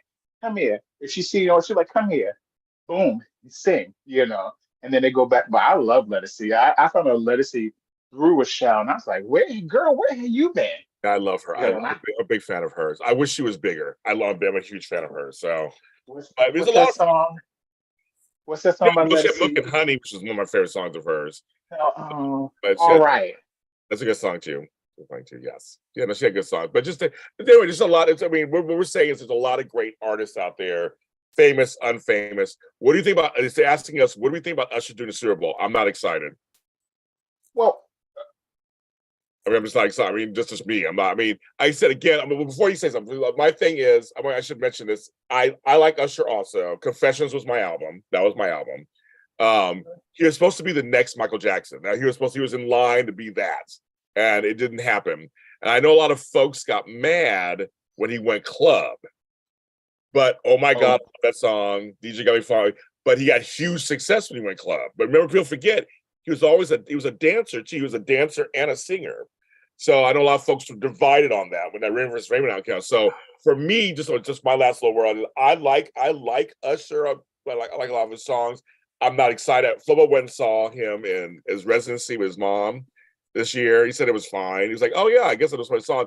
He doesn't excite me anymore. Like he excited me a long time ago. He doesn't excite me. I want to comment on what Becky just said in the chat about Tracy Chapman. When one of my first jobs, I was working at Hershey Park, and I was walking. I didn't have a car, and it was a 15-minute drive from the house to Hershey Park. So I had a Walkman, and that was probably her album at the time. This would have been 80 something, late 80s, whenever Fast Car came out. And I listened to that tape so much that I couldn't tell you what any of the songs were, but if I hear something from the album, I can probably tell you what the next song's going to be, because I listened to that album so much over the summer. And it was just, she's definitely, Chapman is definitely a ballad artist. She's telling a story with every single song. I really liked that. I like Tracy Chapman. 1 second. Thank you, $5 drinking. I got a half shot. Go ahead, Tony. I like Tracy Chapman, and do you have that eyes? I love that, and I love her voice too. But I think what ended up happening is like this is also with the record label, where you hear them, and then if they don't come out with the same thing or whatever, they push them to the side, and you never hear them or them again. Or let me rephrase, not record, radio. But that song, Tracy Chapman song, I'm gonna tell you, there's one song that she has that somebody remake that if I ever hear it again, I will blow my brains out. It's the reggae version of Sorry. Sorry is all that. My God. And like I said, I live in New York, very heavy Jamaican reggae, right across the street on New York Boulevard, where it's called back in the day. But right across the street, a family they had a speaker outside, played it, and it was on the radio all the time. I love the song, but if I ever hear it again. So here, I'm gonna read anybody's parade. I can't stand her voice. Couldn't stand the song. Because the song was everywhere. Give Me a Reason was her other hit. Couldn't stand that song either. So you guys like it, great. I couldn't stand her voice. It grated on me too much. And so, Somebody give James another $5 so he can take a shot, so that way he can clean the taste out of his mouth and trade oh, back. thank you. I'm like, I was like, oh, I couldn't stand it. And it's funny you guys bring her up because that country guy has a #1 hit with Fast Car, Luke Combs. So it's now she's like, so she was like, I'm making money off this white boy. She's like happy. She's like, she's making because she wrote the song. So I'm like, so I like that she kind of like 30 years later, the thing, but I can't stand that song, can't stand that voice. There's certain voices that just I just can't take them. There's certain voices that can't take it. She was one of them. Sorry, couldn't do it. Couldn't do it. But So, I was just saying, well, go ahead. not because of that, because I appreciate your comment, but I do have to go. oh yeah, he's like, and I'm out. And for those reasons, I'm out. James is like, great job, man. For those reasons, I'm out. No, He was like, you guys are. this Late. show is over. No, it's late where you guys are, but I'm gonna stay on for a little while. But I don't care for her. I just can't. I can't. Have a good night, gentlemen. As always, Thank enjoyed it. you. Love you, Matt. Thank you. Love you, Matt. But no, it's funny. I couldn't stand that song. There's just certain voices that because voices hit our ears differently, and it was her voice. I forgot another voice. I can't stand Joe Cocker. I know he's a legend. Couldn't stand his voice. Sorry, can't do it. I'll talk about it on the Zoomerary, because y'all ain't gonna get me out here because I do. It's like, I don't care. These things are this is just whatever. But there's certain voices that just hit my ear like, oh no, that's not gonna work. I can appreciate again their success and who they are, but they just don't, not to my ear. Norman Carnage, I do remember him. You are my starship. Come take me out tonight. I'll pay $5 so you sing. Yeah. He said his voice isn't working right now. Who? You said the lyric said she'd pay $5 to hear you sing a little of that. Oh. But she said we both need each other. I don't know that song. I know Starship. Yeah, I know Norman Connors. I might have heard of him, but I don't know that song either. When he hits that baby, ooh, yeah. I was like, take me out tonight. yeah. Feeling, and don't you come to don't, baby girl. And boy, get me started. But my favorite male vocalist, we haven't even mentioned yet, because you talk about just I like like you said, I like their vocals, is Johnny Mathis. That's my favorite male vocalist. So I'm a huge fan of just two of us. Yes. Without us. You, baby, without it. Yeah, I can't do falsettos because I just don't. I have a deep voice, but I love Chances Are. I love Too Much, Too Little, Too Late with these. I love all. Yeah. Too much, too late. His version of this, the most wonderful time of the. I love his version. Okay. So I'm a big Johnny Mathis fan. So I mean, just speaking of, he has the voice of an angel, but I like his voice. Like, just speaking of people that I like. But I'll go back to another one unsung. He's the duet partner of what's her name? Tracy Patty Austin, James Ingram. Well, I love James Ingram. Oh, what? Just once, baby. Tears are running. But I've been listening. Come to me, baby. Come to me. I think General Hospital for that one. Yeah. And the other one, for Robert and Holly. Not Robert. Was it Robert and Holly?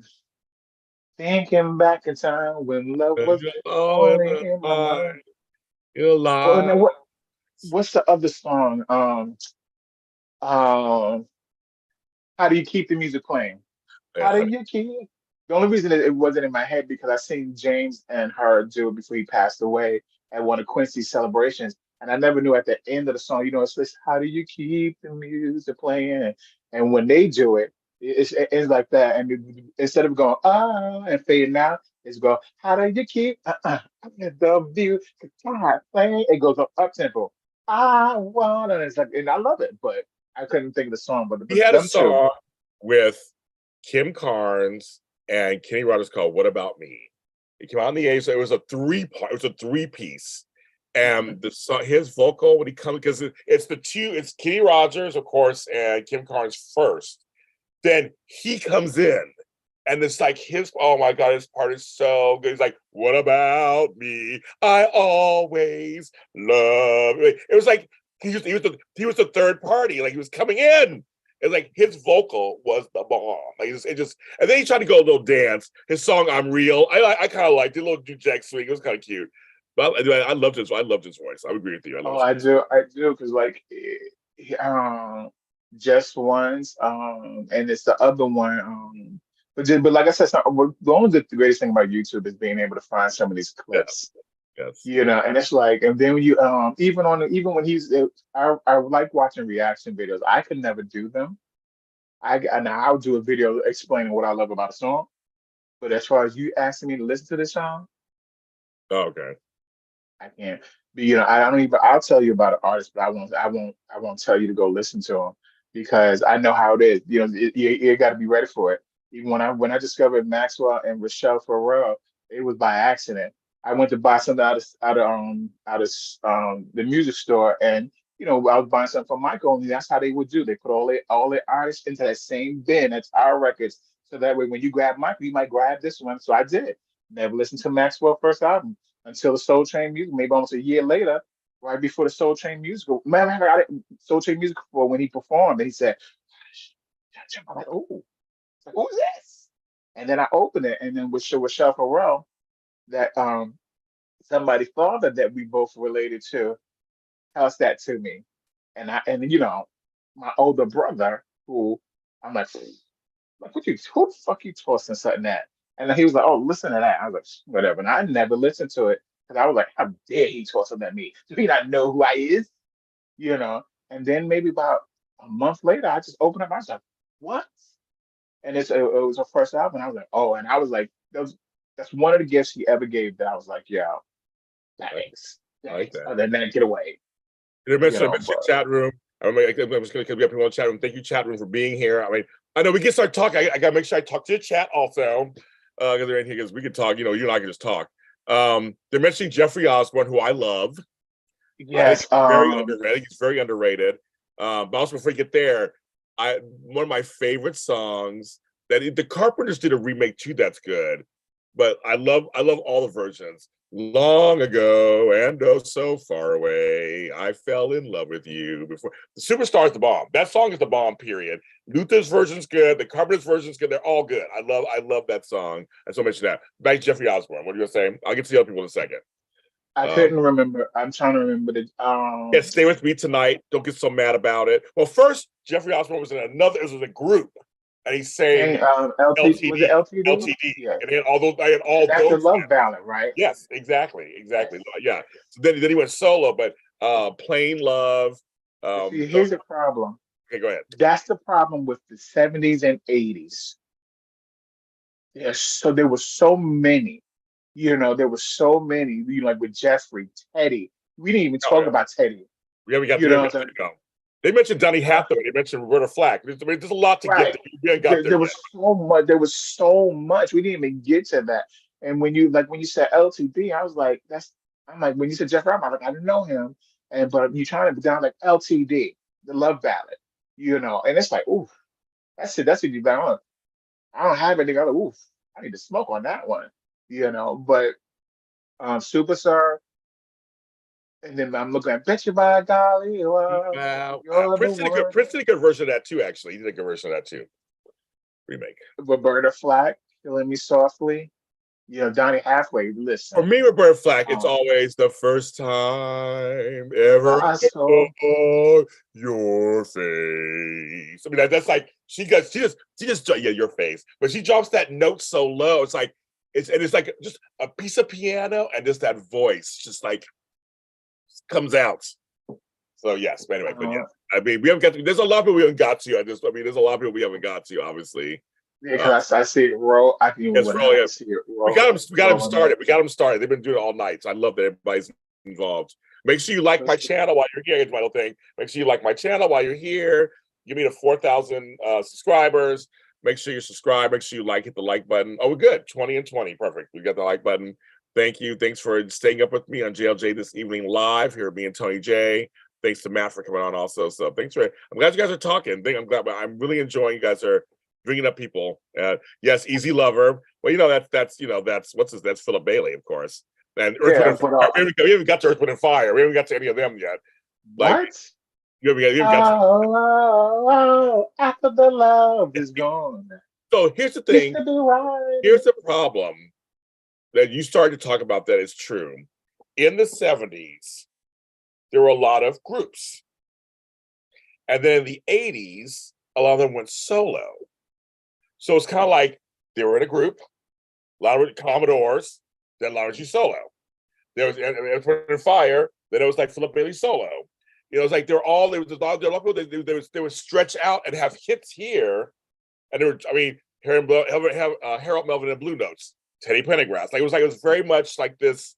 There's a lot of those that happen. So you're like, well, was it the group or was that the solo part? Like there's a lot of that going on too, where it's like, because their voices, it's their voice. There was Chicago, there's Peter Cetera. There's kind of like, well, which song was Chicago? Which one was Peter Cetera? So there's a lot of groups that actually their solo artists came out of it. And then a few would actually, they'd come back together in the 80s and whatever.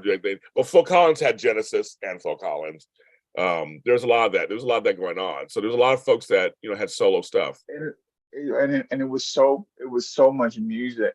And I was talking about this one guy, they call him, his name is Satori G, and he used to do reviews. And so he was listening to, reacting to old stuff, and he was like, "What is the difference? Why is our music not like that one? I like they like ours back in the day." And when they got a big following, they don't hear you. So I comment on this thing. I said, "Listen." I said, no matter what we was going on through the 70s and 80s, the one thing we still had was hope. We still had hope. And if you listen to this music, I'm not pooping on nobody's music nowadays. It's hopeless. There's no bridges in there. There's nothing. Even when it was dirty, there was hope. You know what I'm saying? Even when it's a bad song, like here's the funny thing. What's that song everyone loves? We didn't even, and somebody just pointed out, that's a breakup song. Before I let go. We sing that at every clip. I thank God, sunrise, sunset, and then it's like, he just want to make sure before he let go. It's like, wait a minute, we wasn't even thinking about it, but it was just, I love you, but he's breaking up. That's a breakup song. We doing the electric slide to and it's like, before I let you go, what's the name? Frankie Beverly and Mays, but it was so many. When you said Commodores, the first thing I thought about, I may be just a foolish dreamer, but I don't mind. Sorry, I know that. It's a little late, folks. A little late. We won't vocal cords. They're mentioning Jody Watley was part of Shalimar. Yes. Somebody did brought that up in there. First time. Just like the first time. Yes. Got a bunch of hits, and then she went solo. Yeah, so there's another one. And Howard Hewitt, another one. He was with them, and then he went. Oh my God.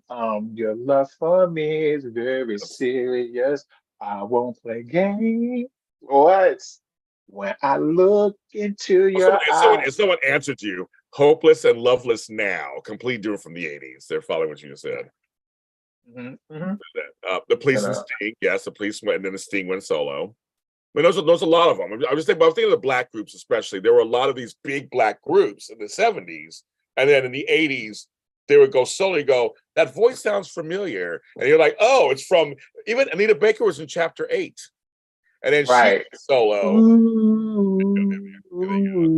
Yes. And then she went solo. Because remember, Angel was her first song. Before she blew up, that song, Angel, was the bomb. That was first. And then Rapture came out and all that stuff and all that. Well, let me tell you, the song which I'm surprised that my mother loves is Fairy Tales. I love Baker. I love all the songs. So I just found out she wrote that at she was 16.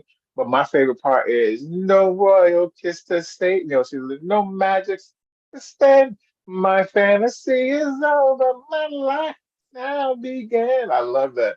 But she's like, no Prince. But it's the note when you listen to it again, and she's like, she hit that note, no Prince, and she hit that note like, look, ain't nobody come to say me. Those are great. I love I love all her stuff.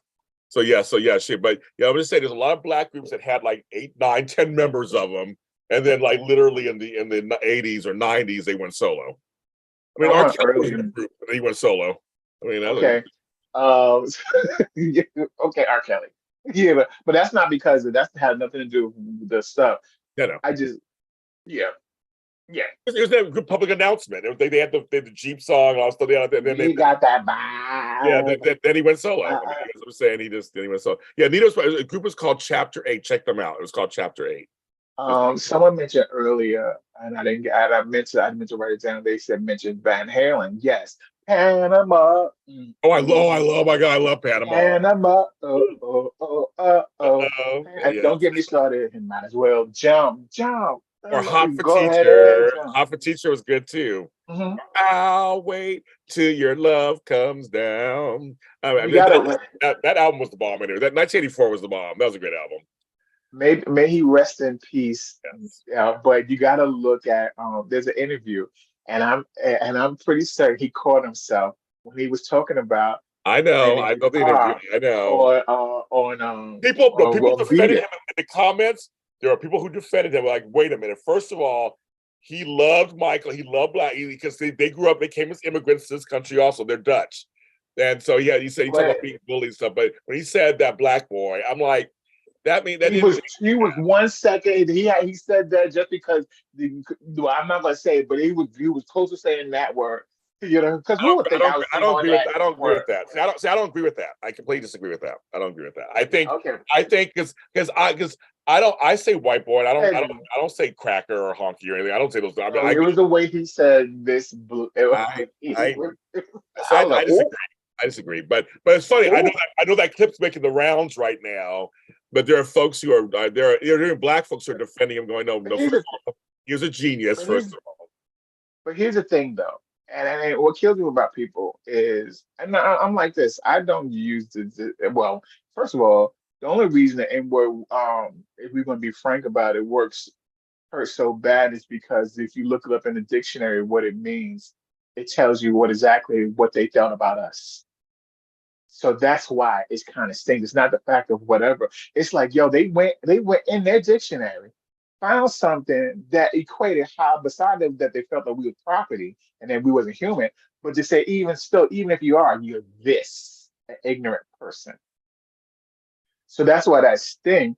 And but I also feel like sometimes when stuff happens and it's this related, I won't use the Ritz word, you know what I'm saying? But it's right here. It's like mother, you know. it isn't for me. I mean, I may go the white privilege. I may say white privilege. I say that a lot. White privilege, white privilege. I say that a lot, but I No, don't but go. I'm not saying the word, but I'm saying but the reason what the word they invoke the anger. Like it's like my favorite cuss word is BICTH. But that's also my favorite cuss word, period, because I'm like, bitch, please.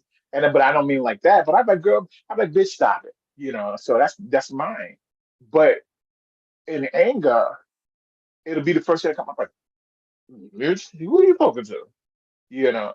And sometimes I do think that when I'm not saying that they're gonna say it, but I also think it's just like when anytime when it's in the back of there, it's just we know better and say we know better than that to say it and and mean it because I'm sorry, there's a part of me that feel like that's always in their purse.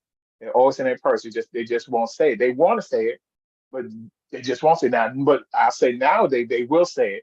Those Trumpers, they will say it, and then you see what happened to them on the Well, Instagram. I guess for me because I come from a mixed race family, obviously, and I come from all this stuff, and I also come from immigrants, and I guess I feel like immigrants are a little different sometimes, and that's why I guess for me, I don't think it's always their first thing thinking. I think if you're American-born white, I might go along with your statement on that and say that's always kind of there. But I think if you're somewhere else, because racism is the same as it is here. I mean, there's racism all over the world, clearly, but but it's not the same. When you're in America, it's very different. It's just like it's a very thing, and I think so. I think in some cases, if you're American-born white person, possibly that's always in the back of your mind somewhere. But I know a lot of black people tell me all the time, I never use the N word. I never say it. I don't say it in jest. It's not part of my vocabulary. So I don't know. I mean, I'm an older Black person, so I come from a whole different world of that. And the language is a whole different thing. Different generations say other stuff. And I have friends like Flobo, who's younger than I am. We always have these discussions about that because our generations are different. There's certain words that I say that I know that the younger generation doesn't say anymore, that I say certain words. Because we've been through the whole colored, Negro, we've been through the whole spectrum in our life where they haven't. And so, and it's the same thing with the gay thing. It's the same thing with the using queer. My generation does not like that word, but the younger ones, like the younger Blacks say, we're reclaiming the word. And bitch, which is funny. I have female friends you can never still, certain age, you can never use that word towards them. Never. Not even in jest. Where other folks are way more like, and it's like heifer, heifer, bitch, whatever. So I know language is really interesting, and so I don't know, it's very interesting. I know, like you said, for me, growing up, just like using the N word, we with the GA on it, not the Right. ER. That's what I mean. That's what I mean. Yes. So, but here's the funny thing about it. People think, and this is what makes me upset with younger people. We used to use it, but we used it just like when you used to cuss. Right. You use it amongst the people that was about the same age and Right. not around grown up. Right. And then when we went out into the street, we act like we never heard the word before. But we code switched. Right. So it's like, but now it's like, and I understand in the music, but then it's like everybody's saying it. And like, I don't know if you've seen the Blackish clip where they talk about who could say the N word. Yeah, no, it's making the round. I watched Blackish, but I've seen it's making the rounds. Yes, making the rounds. Yeah, and you do have some of them, some like what was it? JLo can't say it. Right. But Rosie Perez can. So it's kind of like that. But it's like for me, it was like you had this. It's like what they call kitchen table talk.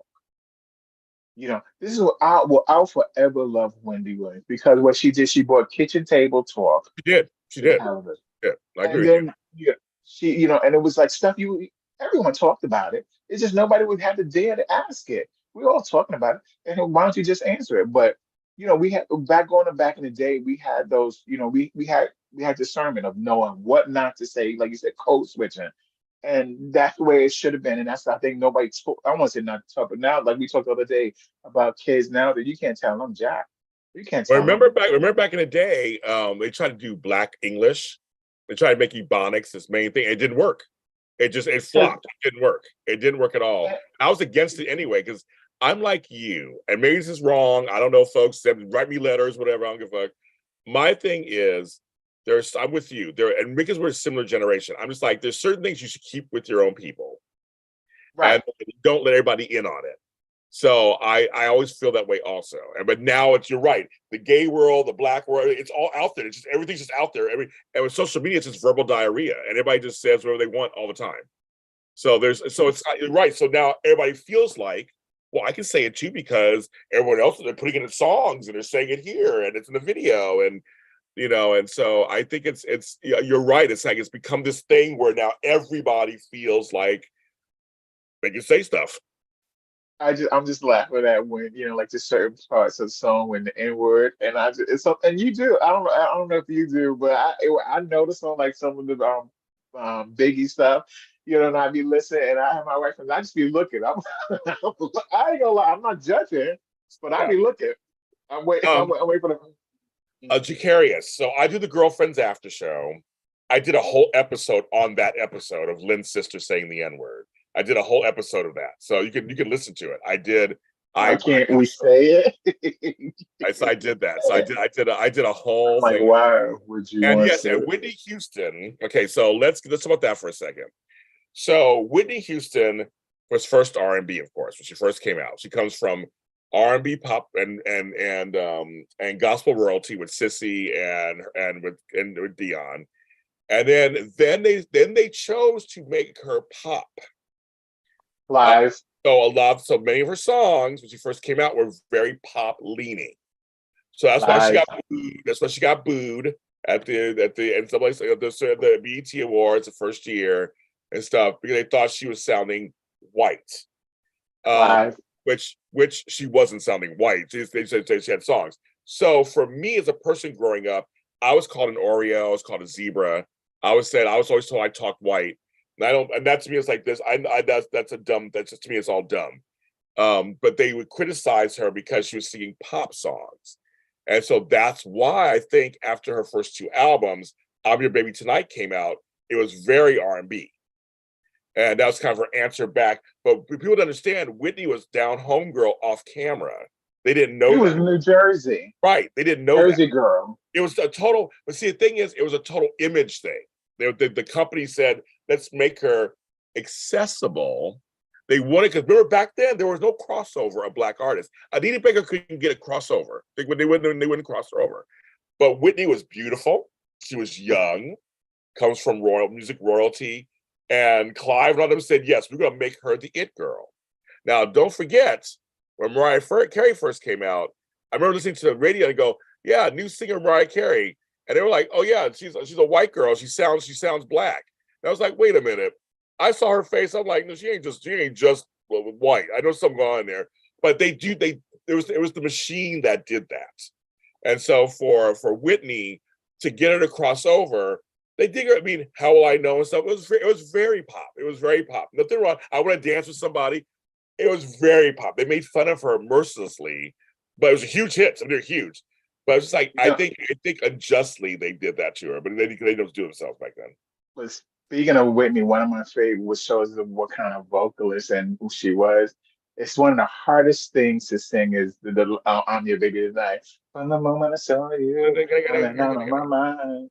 And I'm like, how is she breathing? And it's like because you got to take these little, and then she go, do anything for me, baby. Ooh, and then she comes back down and she goes right back into it, And I was like, but that's what that song right there. If I tell you about that and hit me right there, that one and So Emotional. Oh, I love So Emotional. I love So Emotional. Oh my God. Well, see, okay, so folks, so Whitney Houston came out, then Whitney came out. And that album, she had like 7 number ones in a row, whatever. All the songs we had. But Did We Almost Have It All? So Emotional. Thinking About You. There's another song. There's a whole bunch of songs on that album. I loved that album. But I get it was all like power ballad, pop music. See, it was good. But see, they were sleeping on because on that same album is one of my favorite songs I ever heard by her is the cover of the Isley Brothers song, For the Love of You. Yes. I can't remember what album, and I think Just the Lonely is on there too. Yes, it is. Oh, yes, yeah. Those are great. I love that album. But because it was pop leaning mostly, that's how it's promoted. They got mad at her, so she had to do an album with Babyface and LA Baby. She had to do an album with them to get back with Black folks. When you said when you reacted for So Emotional, it made me think my oldest son, who's 6'2", and he's been like 6 something ever since 16. When we would walk, me and his mother would walk to we'd go grocery shopping. So he hated that song because I'll be on one side of him, his mother be on the other. I guess so. We just make every time I think about. He was like. But he's so tall in the both of us, so we like, he's like, I hate that song. I was like, because it's shocking. What? Well, I can because it is a. I'm like, I love that song. One of my favorites of hers. And I don't know what it is about it, but it's like I get so emotional. It builds up. It builds up. It's like she's getting there, and it just it's like. Oh, baby!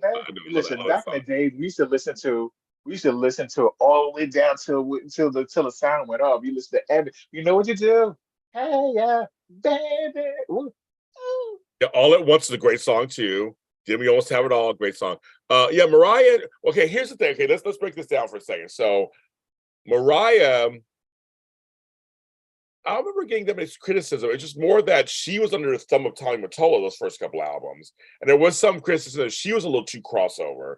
But then when she left him, she took total control and went to town. The thing about Janet, and I said this before, and I stand by my statements. Oh, we're careful. I don't care. I'll say it. I don't care. There's only one Michael. I'm sorry. That family has one Michael. That's it. Michael was the best out of all of them. I'm sorry, he was. Michael was head and shoulders above all of them. However, there was a lot of talent in that family. I love Reeby's voice. I loved her music. I liked Jermaine's voice. I liked his music. But they didn't measure up to Michael. Janet was close. And when Janet started doing concept albums, her first like 4 albums were concept albums. That was the smartest thing she could have ever done. That first album, then Janet, Velvet Rope. I mean, those are concept albums. Those were like total. Go ahead.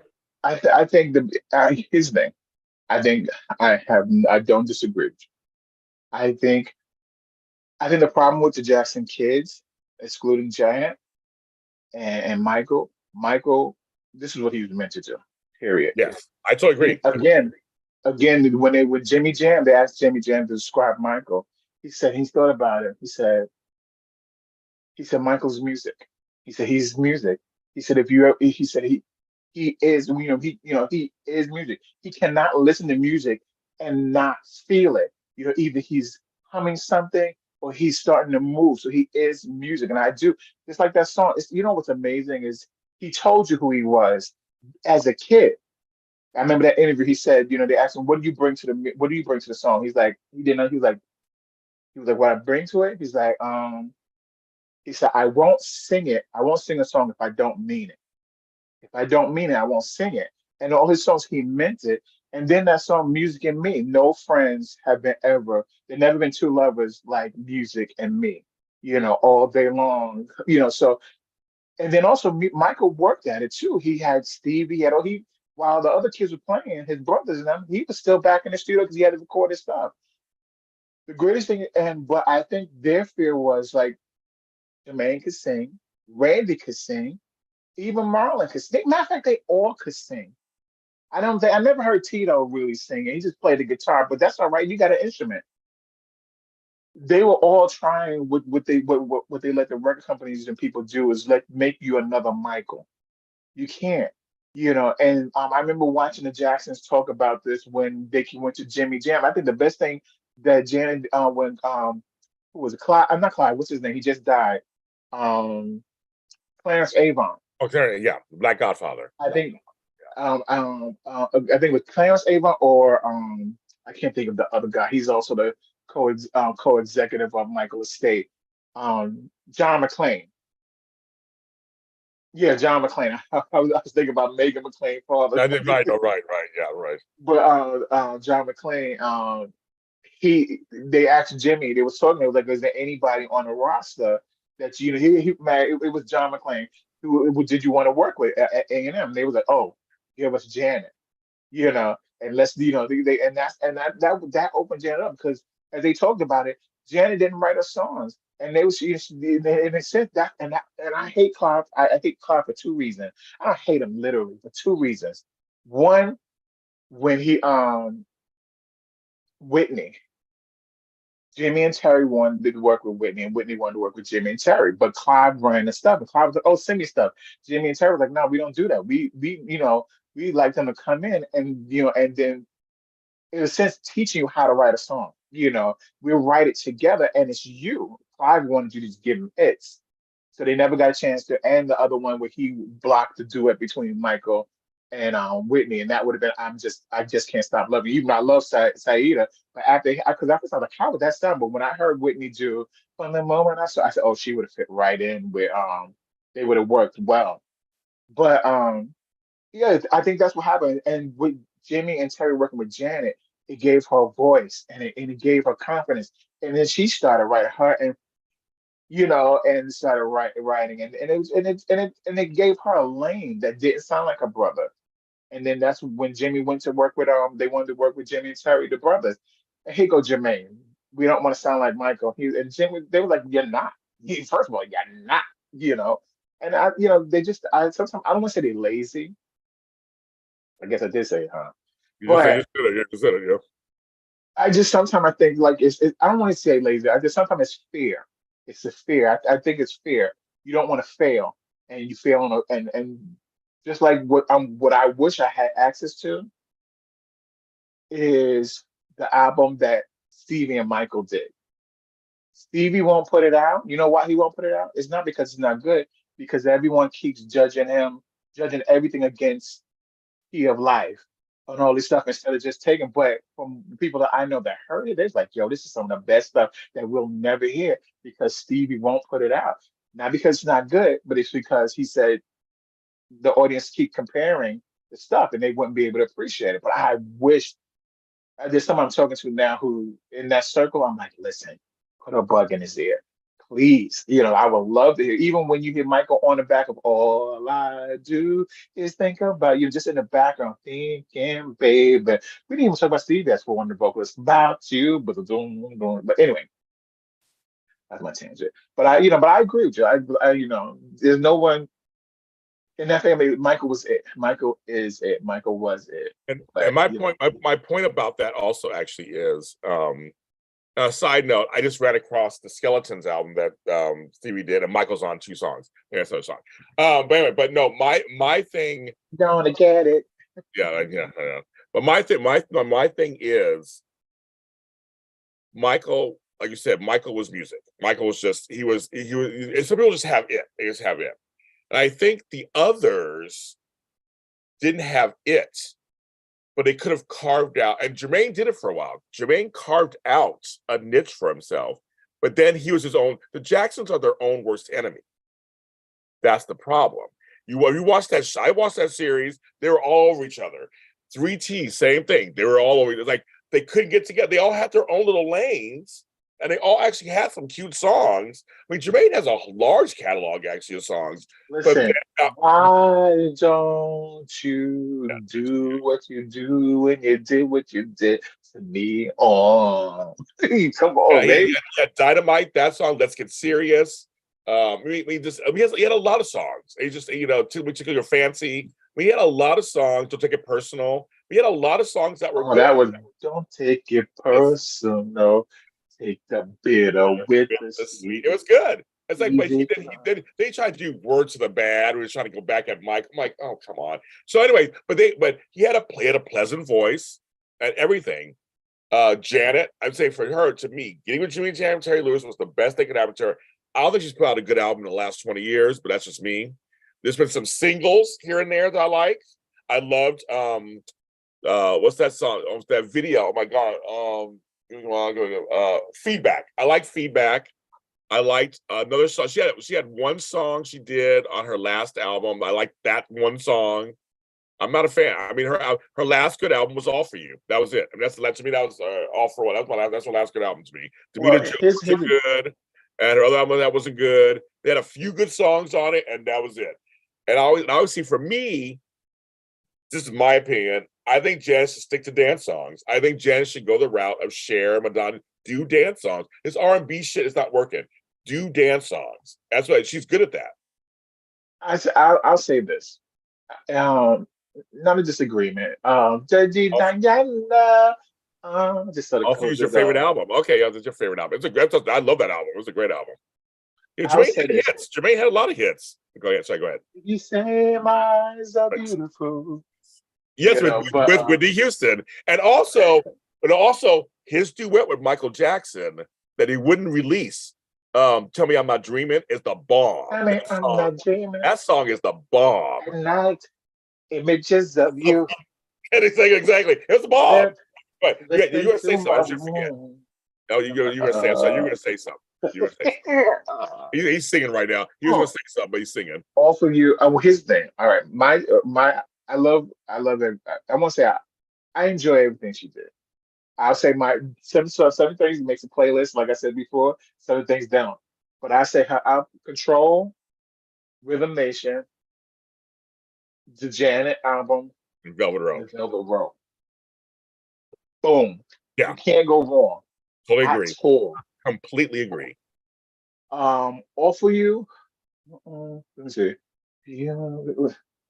That's the one. That was the one with the train coffee song. It had All For You. I like that. Actually, I like that album. So I did too, but that was after the breakup, and you can hear certain things.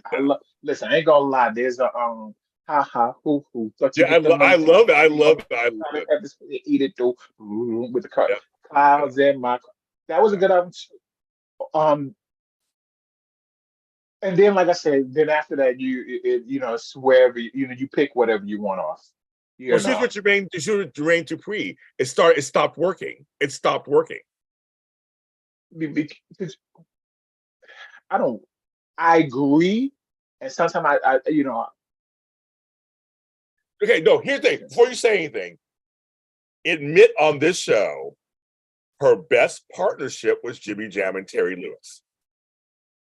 I admit on this show that her best team, Jimmy, Terry, Tina, Renee. Oh yeah, okay, yeah, okay, yeah, okay, yeah. I'll go with that. But we're saying it wasn't Jermaine Dupri. It was these folks are her best. That was her best team. Yeah, because here's the thing, and one thing people sleep on, like just like with Q and Michael. I'm not gonna go into the contract thing, which you know, Yeah, and that's what I'm saying. whatever. But with Q and Michael, it's like with what I love about Jimmy, and I mean, I'm gonna say that's one man I can listen to him talk all freaking day long. But with Jimmy and Terry come at it as, listen, what do you want to do? Because when you hear the song, they're not gonna say, "Oh, Jimmy and Terry effed up." They're gonna be like, "Janet or whoever Yes, effed up." exactly. Let's do it that way.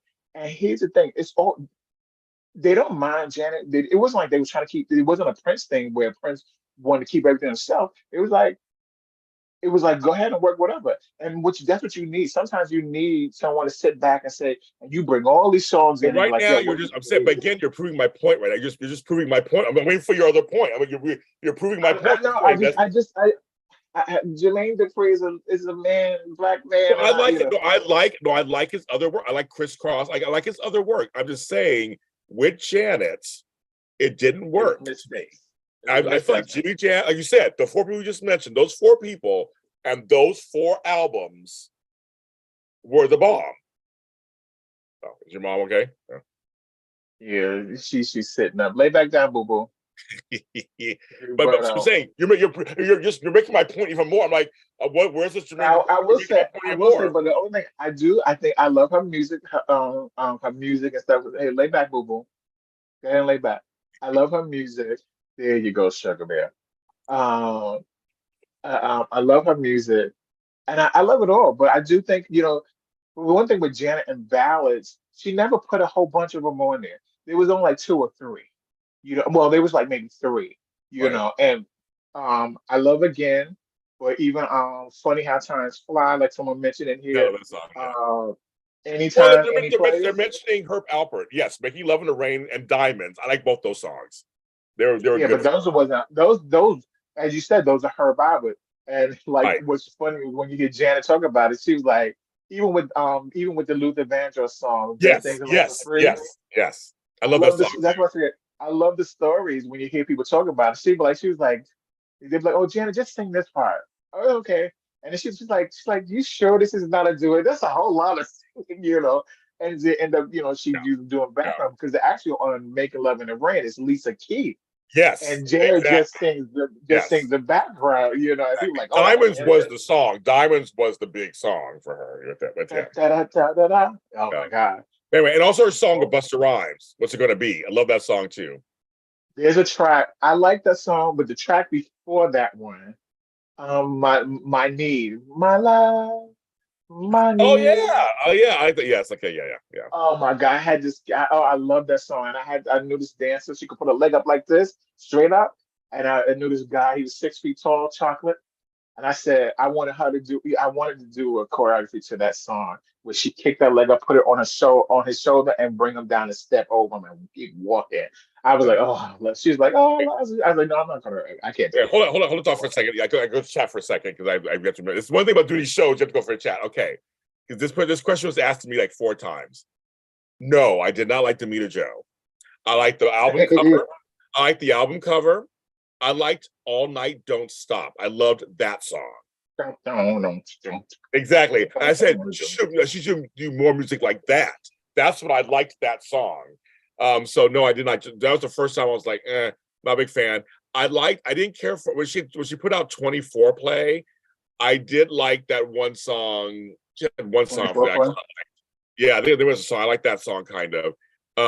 No, I mean, to me, I'm saying after All For You, I would like pieces of songs on albums. Right.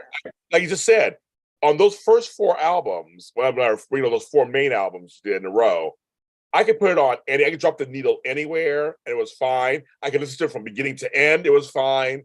Like there's no bad song. I just played Jant the other day, Tony. I was playing it, and I forgot. There's always other songs like "You Want This" and That was my song. this was a lot. Throb's my song. Yeah. Because And of love.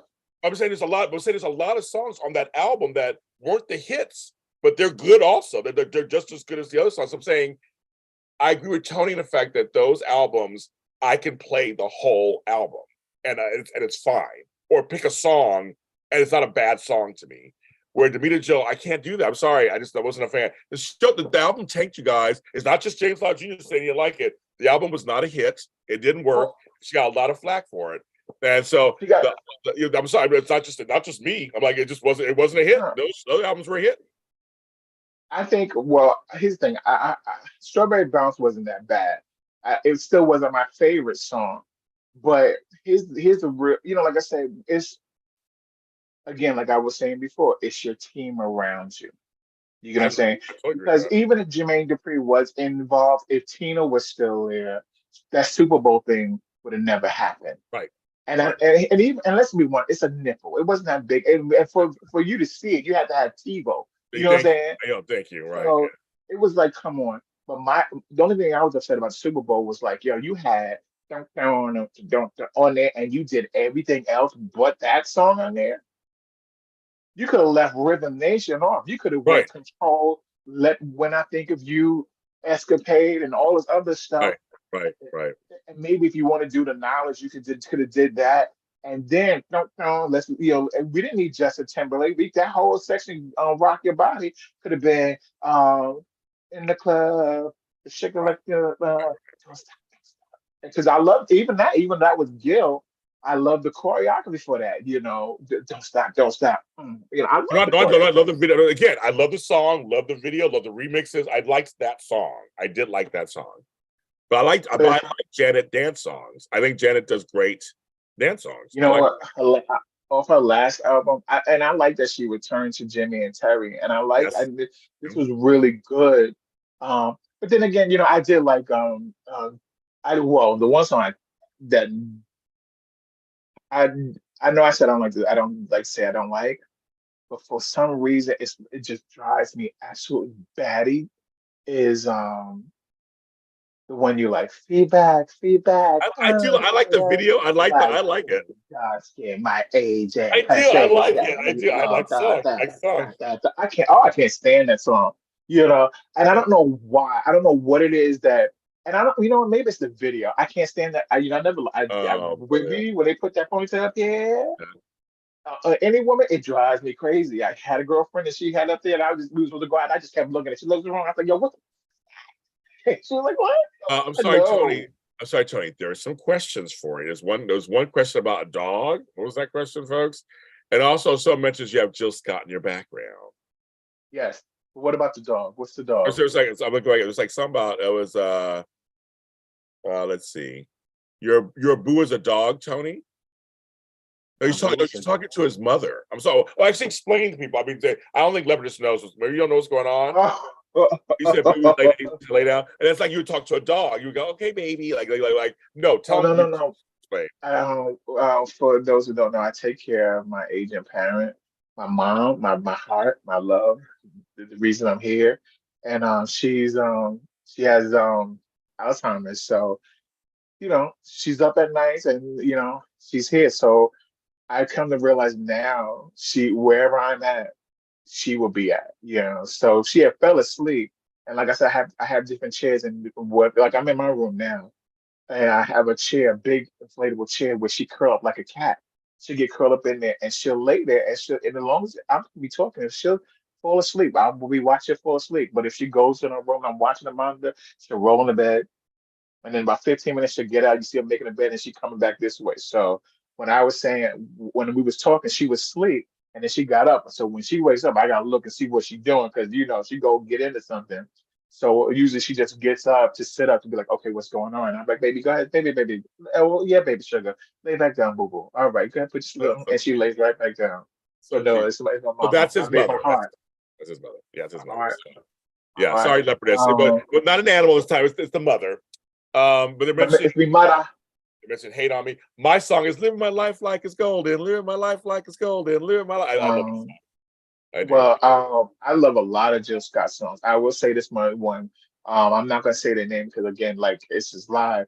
But there was one person who used to live with me, and you know who you are. And you still try to call to this day, but you never keep it going.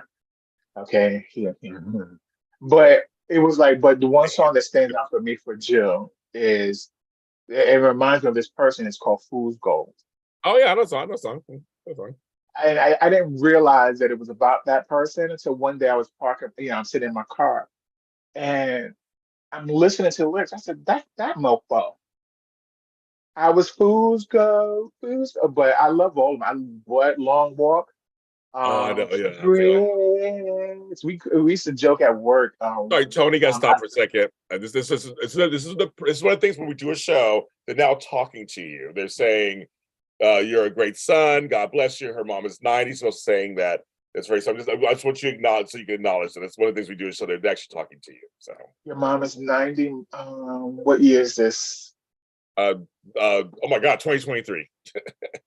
Yeah, so my mother's 82. Yes, no, 80, 83. 82, 83, 41, Oh, 1941, 41. Okay, she's 82. 82, right. You Okay. know, yeah, so yeah. Yeah, let's like I said, that's my heart. She's my heart. Yeah, She is, and that's my heart. Tony's very good. He's very good. That's Um, my heart. You wanna oh, you so wanna be you nice? You want me to love you? Love my mama. there And you that's what go. that fool gold did love my mother. There I you could go. walk into for whatever reason, when we're not rich. I'm not rich, even though I was a spoiled child. I'm not rich. But my mother she loved to collect bottles.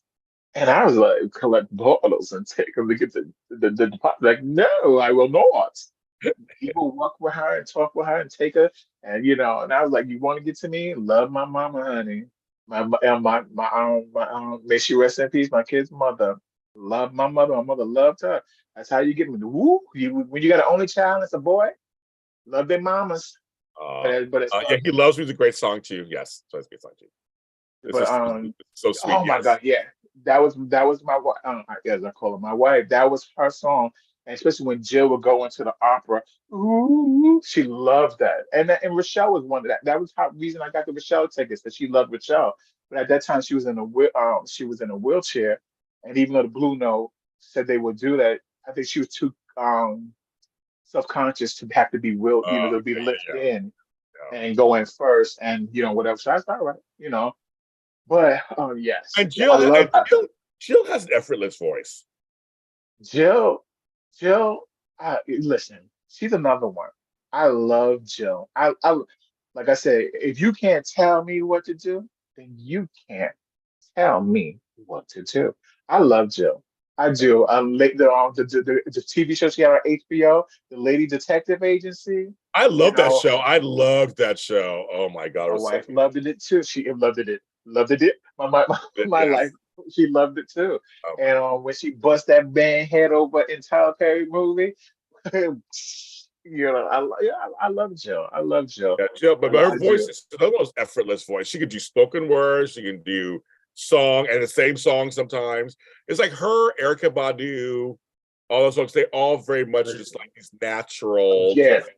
there you Yeah. go. See, that's why you go down the rabbit. Erica Badu. There's the other side of the game. What other side of the game? I love when she do wow the Shaka Khan song. And then her songs are so sneaky that you don't realize that you know these songs. Yes. Yes. You know, even listen. I love 2K, NBA 2K, and I can't stand none of the new shit music. I mean, all this stuff music, Yes. but they always have classic. They have the only two songs that play on my 2K is Erica Badu, which is what is it? oh my God, I was thinking she's like I want to sleep by the window. You Oh, know, it's that song and it's another one, but those are only two. And now what's funny is my mother's if you growing up, well, you don't know me, but growing up, my mother, well, she was a an evangelist. So, okay. you know, when I say I know the Bible, I'm a Christian, I know it all, honey. Church, we was in church almost seemed like every day. So when I got free, I ran. I ran. But she could see me. I could never listen to secular music around her. But it's funny because now it's funny now because if I go if this town should go it's just that apple, you know, or she'd be like rock with you. She know rock with you. She'll know the Jill Scott song. I'm like, oh my God, I'm ruining my mother, you know. But but then like I say again, she's a sweetheart. HBO, yeah, I love that HBO series. Too. I forgot about that I series. love You it. just said that. I forgot about that series. It Yeah, was good. because it was so good because I was waiting for the next season to see if her and the which girl are gonna get together. Oh, You that's know, right. Yes, I remember that now. I've seen that series. God, I've seen it so long. Wow. as I a mean, matter of fact, Anika, Laurel from Dreamgirls, Anika Ani, I Rose, can never Rose, Rose. Rose. Oh, Nikki okay, Rose. Anika Yeah, Ani Rose. Okay, yeah. She was yeah, on it she too. was That's in that right. too. That's right. She was in it. God, I haven't about that show in years. That's so funny. Wow, you Yeah, guys. it was good. It was good. That It was. see, I agree. they trying to sell off such shows from HBO. If I had the money, I'd buy them and be Me like, yo, too. let's do them again. Oh, Let's oh, do me them too. again. Me too. Um, Folks, we've done over 3 hours. I'm going to end the show now because I'm probably do my morning show tomorrow, so I got to get some sleep. But we did 3 hours, Tony. I did 3 hours tonight. I did not plan on that whatsoever. So, I mean, I'm going to do 16 Listen, hours. I'm going to do 16 hours on the 8th. 16. If they go I fast got to like see what this, I got. Well, see, listen. If I come on and you listen, I'm gonna tell you right now, and it go live. Listen, bring Michelle on. Bring Michelle I'm on. inviting. I'm inviting her. So we'll see what's going on. I'm inviting her. Listen, you saw how I fell out for Rochelle Farrell. My face gonna be in the camera. Boom. Yeah. No, I'm I don't know inviting what it everybody. is. I'm inviting everybody. So I, we'll see what I happens. love I love her. I do. You would love her personally. You would love her. I mean, she's every whatever you think she is, she's that. She's that. I'll say this and we can leave on this one. My favorite thing she does on YNR is when she looks when they like don't do that no more and you're not gonna do that anymore. And she looks down like, well, and but you can see and you can see she gives you that look like maybe I won't, maybe I will, but damn it, I'm gonna do it anyway. And it is all and it's no steady look. It's just like she's like, yeah, I love when she does that. Same way when Sharon does confuse. What me? I'm like, yeah, bitch, you. you know. But I thoroughly enjoy her. I love her. I love she. Yes, she's no. You would love her. Just she's everything you think she is. She's that. But So folks, when good you do night, your everybody. telethon, bring me on when it's talking about music. I know use it. Yes, we are. It's all about the last 3 days. I've been talking about music all the time. I love it. I can talk music all day long, so I love it. Folks, thanks for the shots tonight. Yeah, nice little healthy. I'm totally sober now, but it was a nice little healthy amount tonight. So thank you very much for that. I'll probably be on tomorrow morning for my JLJ this morning. I've done a show in a while in the morning, so I'll probably be in the morning. But thanks to all the late night owls that were up, all the insomniacs, everybody I'm who gonna was tell up. you, I ain't gonna. I probably won't make it for the morning one because when I That's was on fine, the but other night, my yes. head was stuck in here. I slept so long. I said, what time is it? And we both was knocked out. Yes, that's fine. But everybody, thank you so much for the likes. Thank you for everything.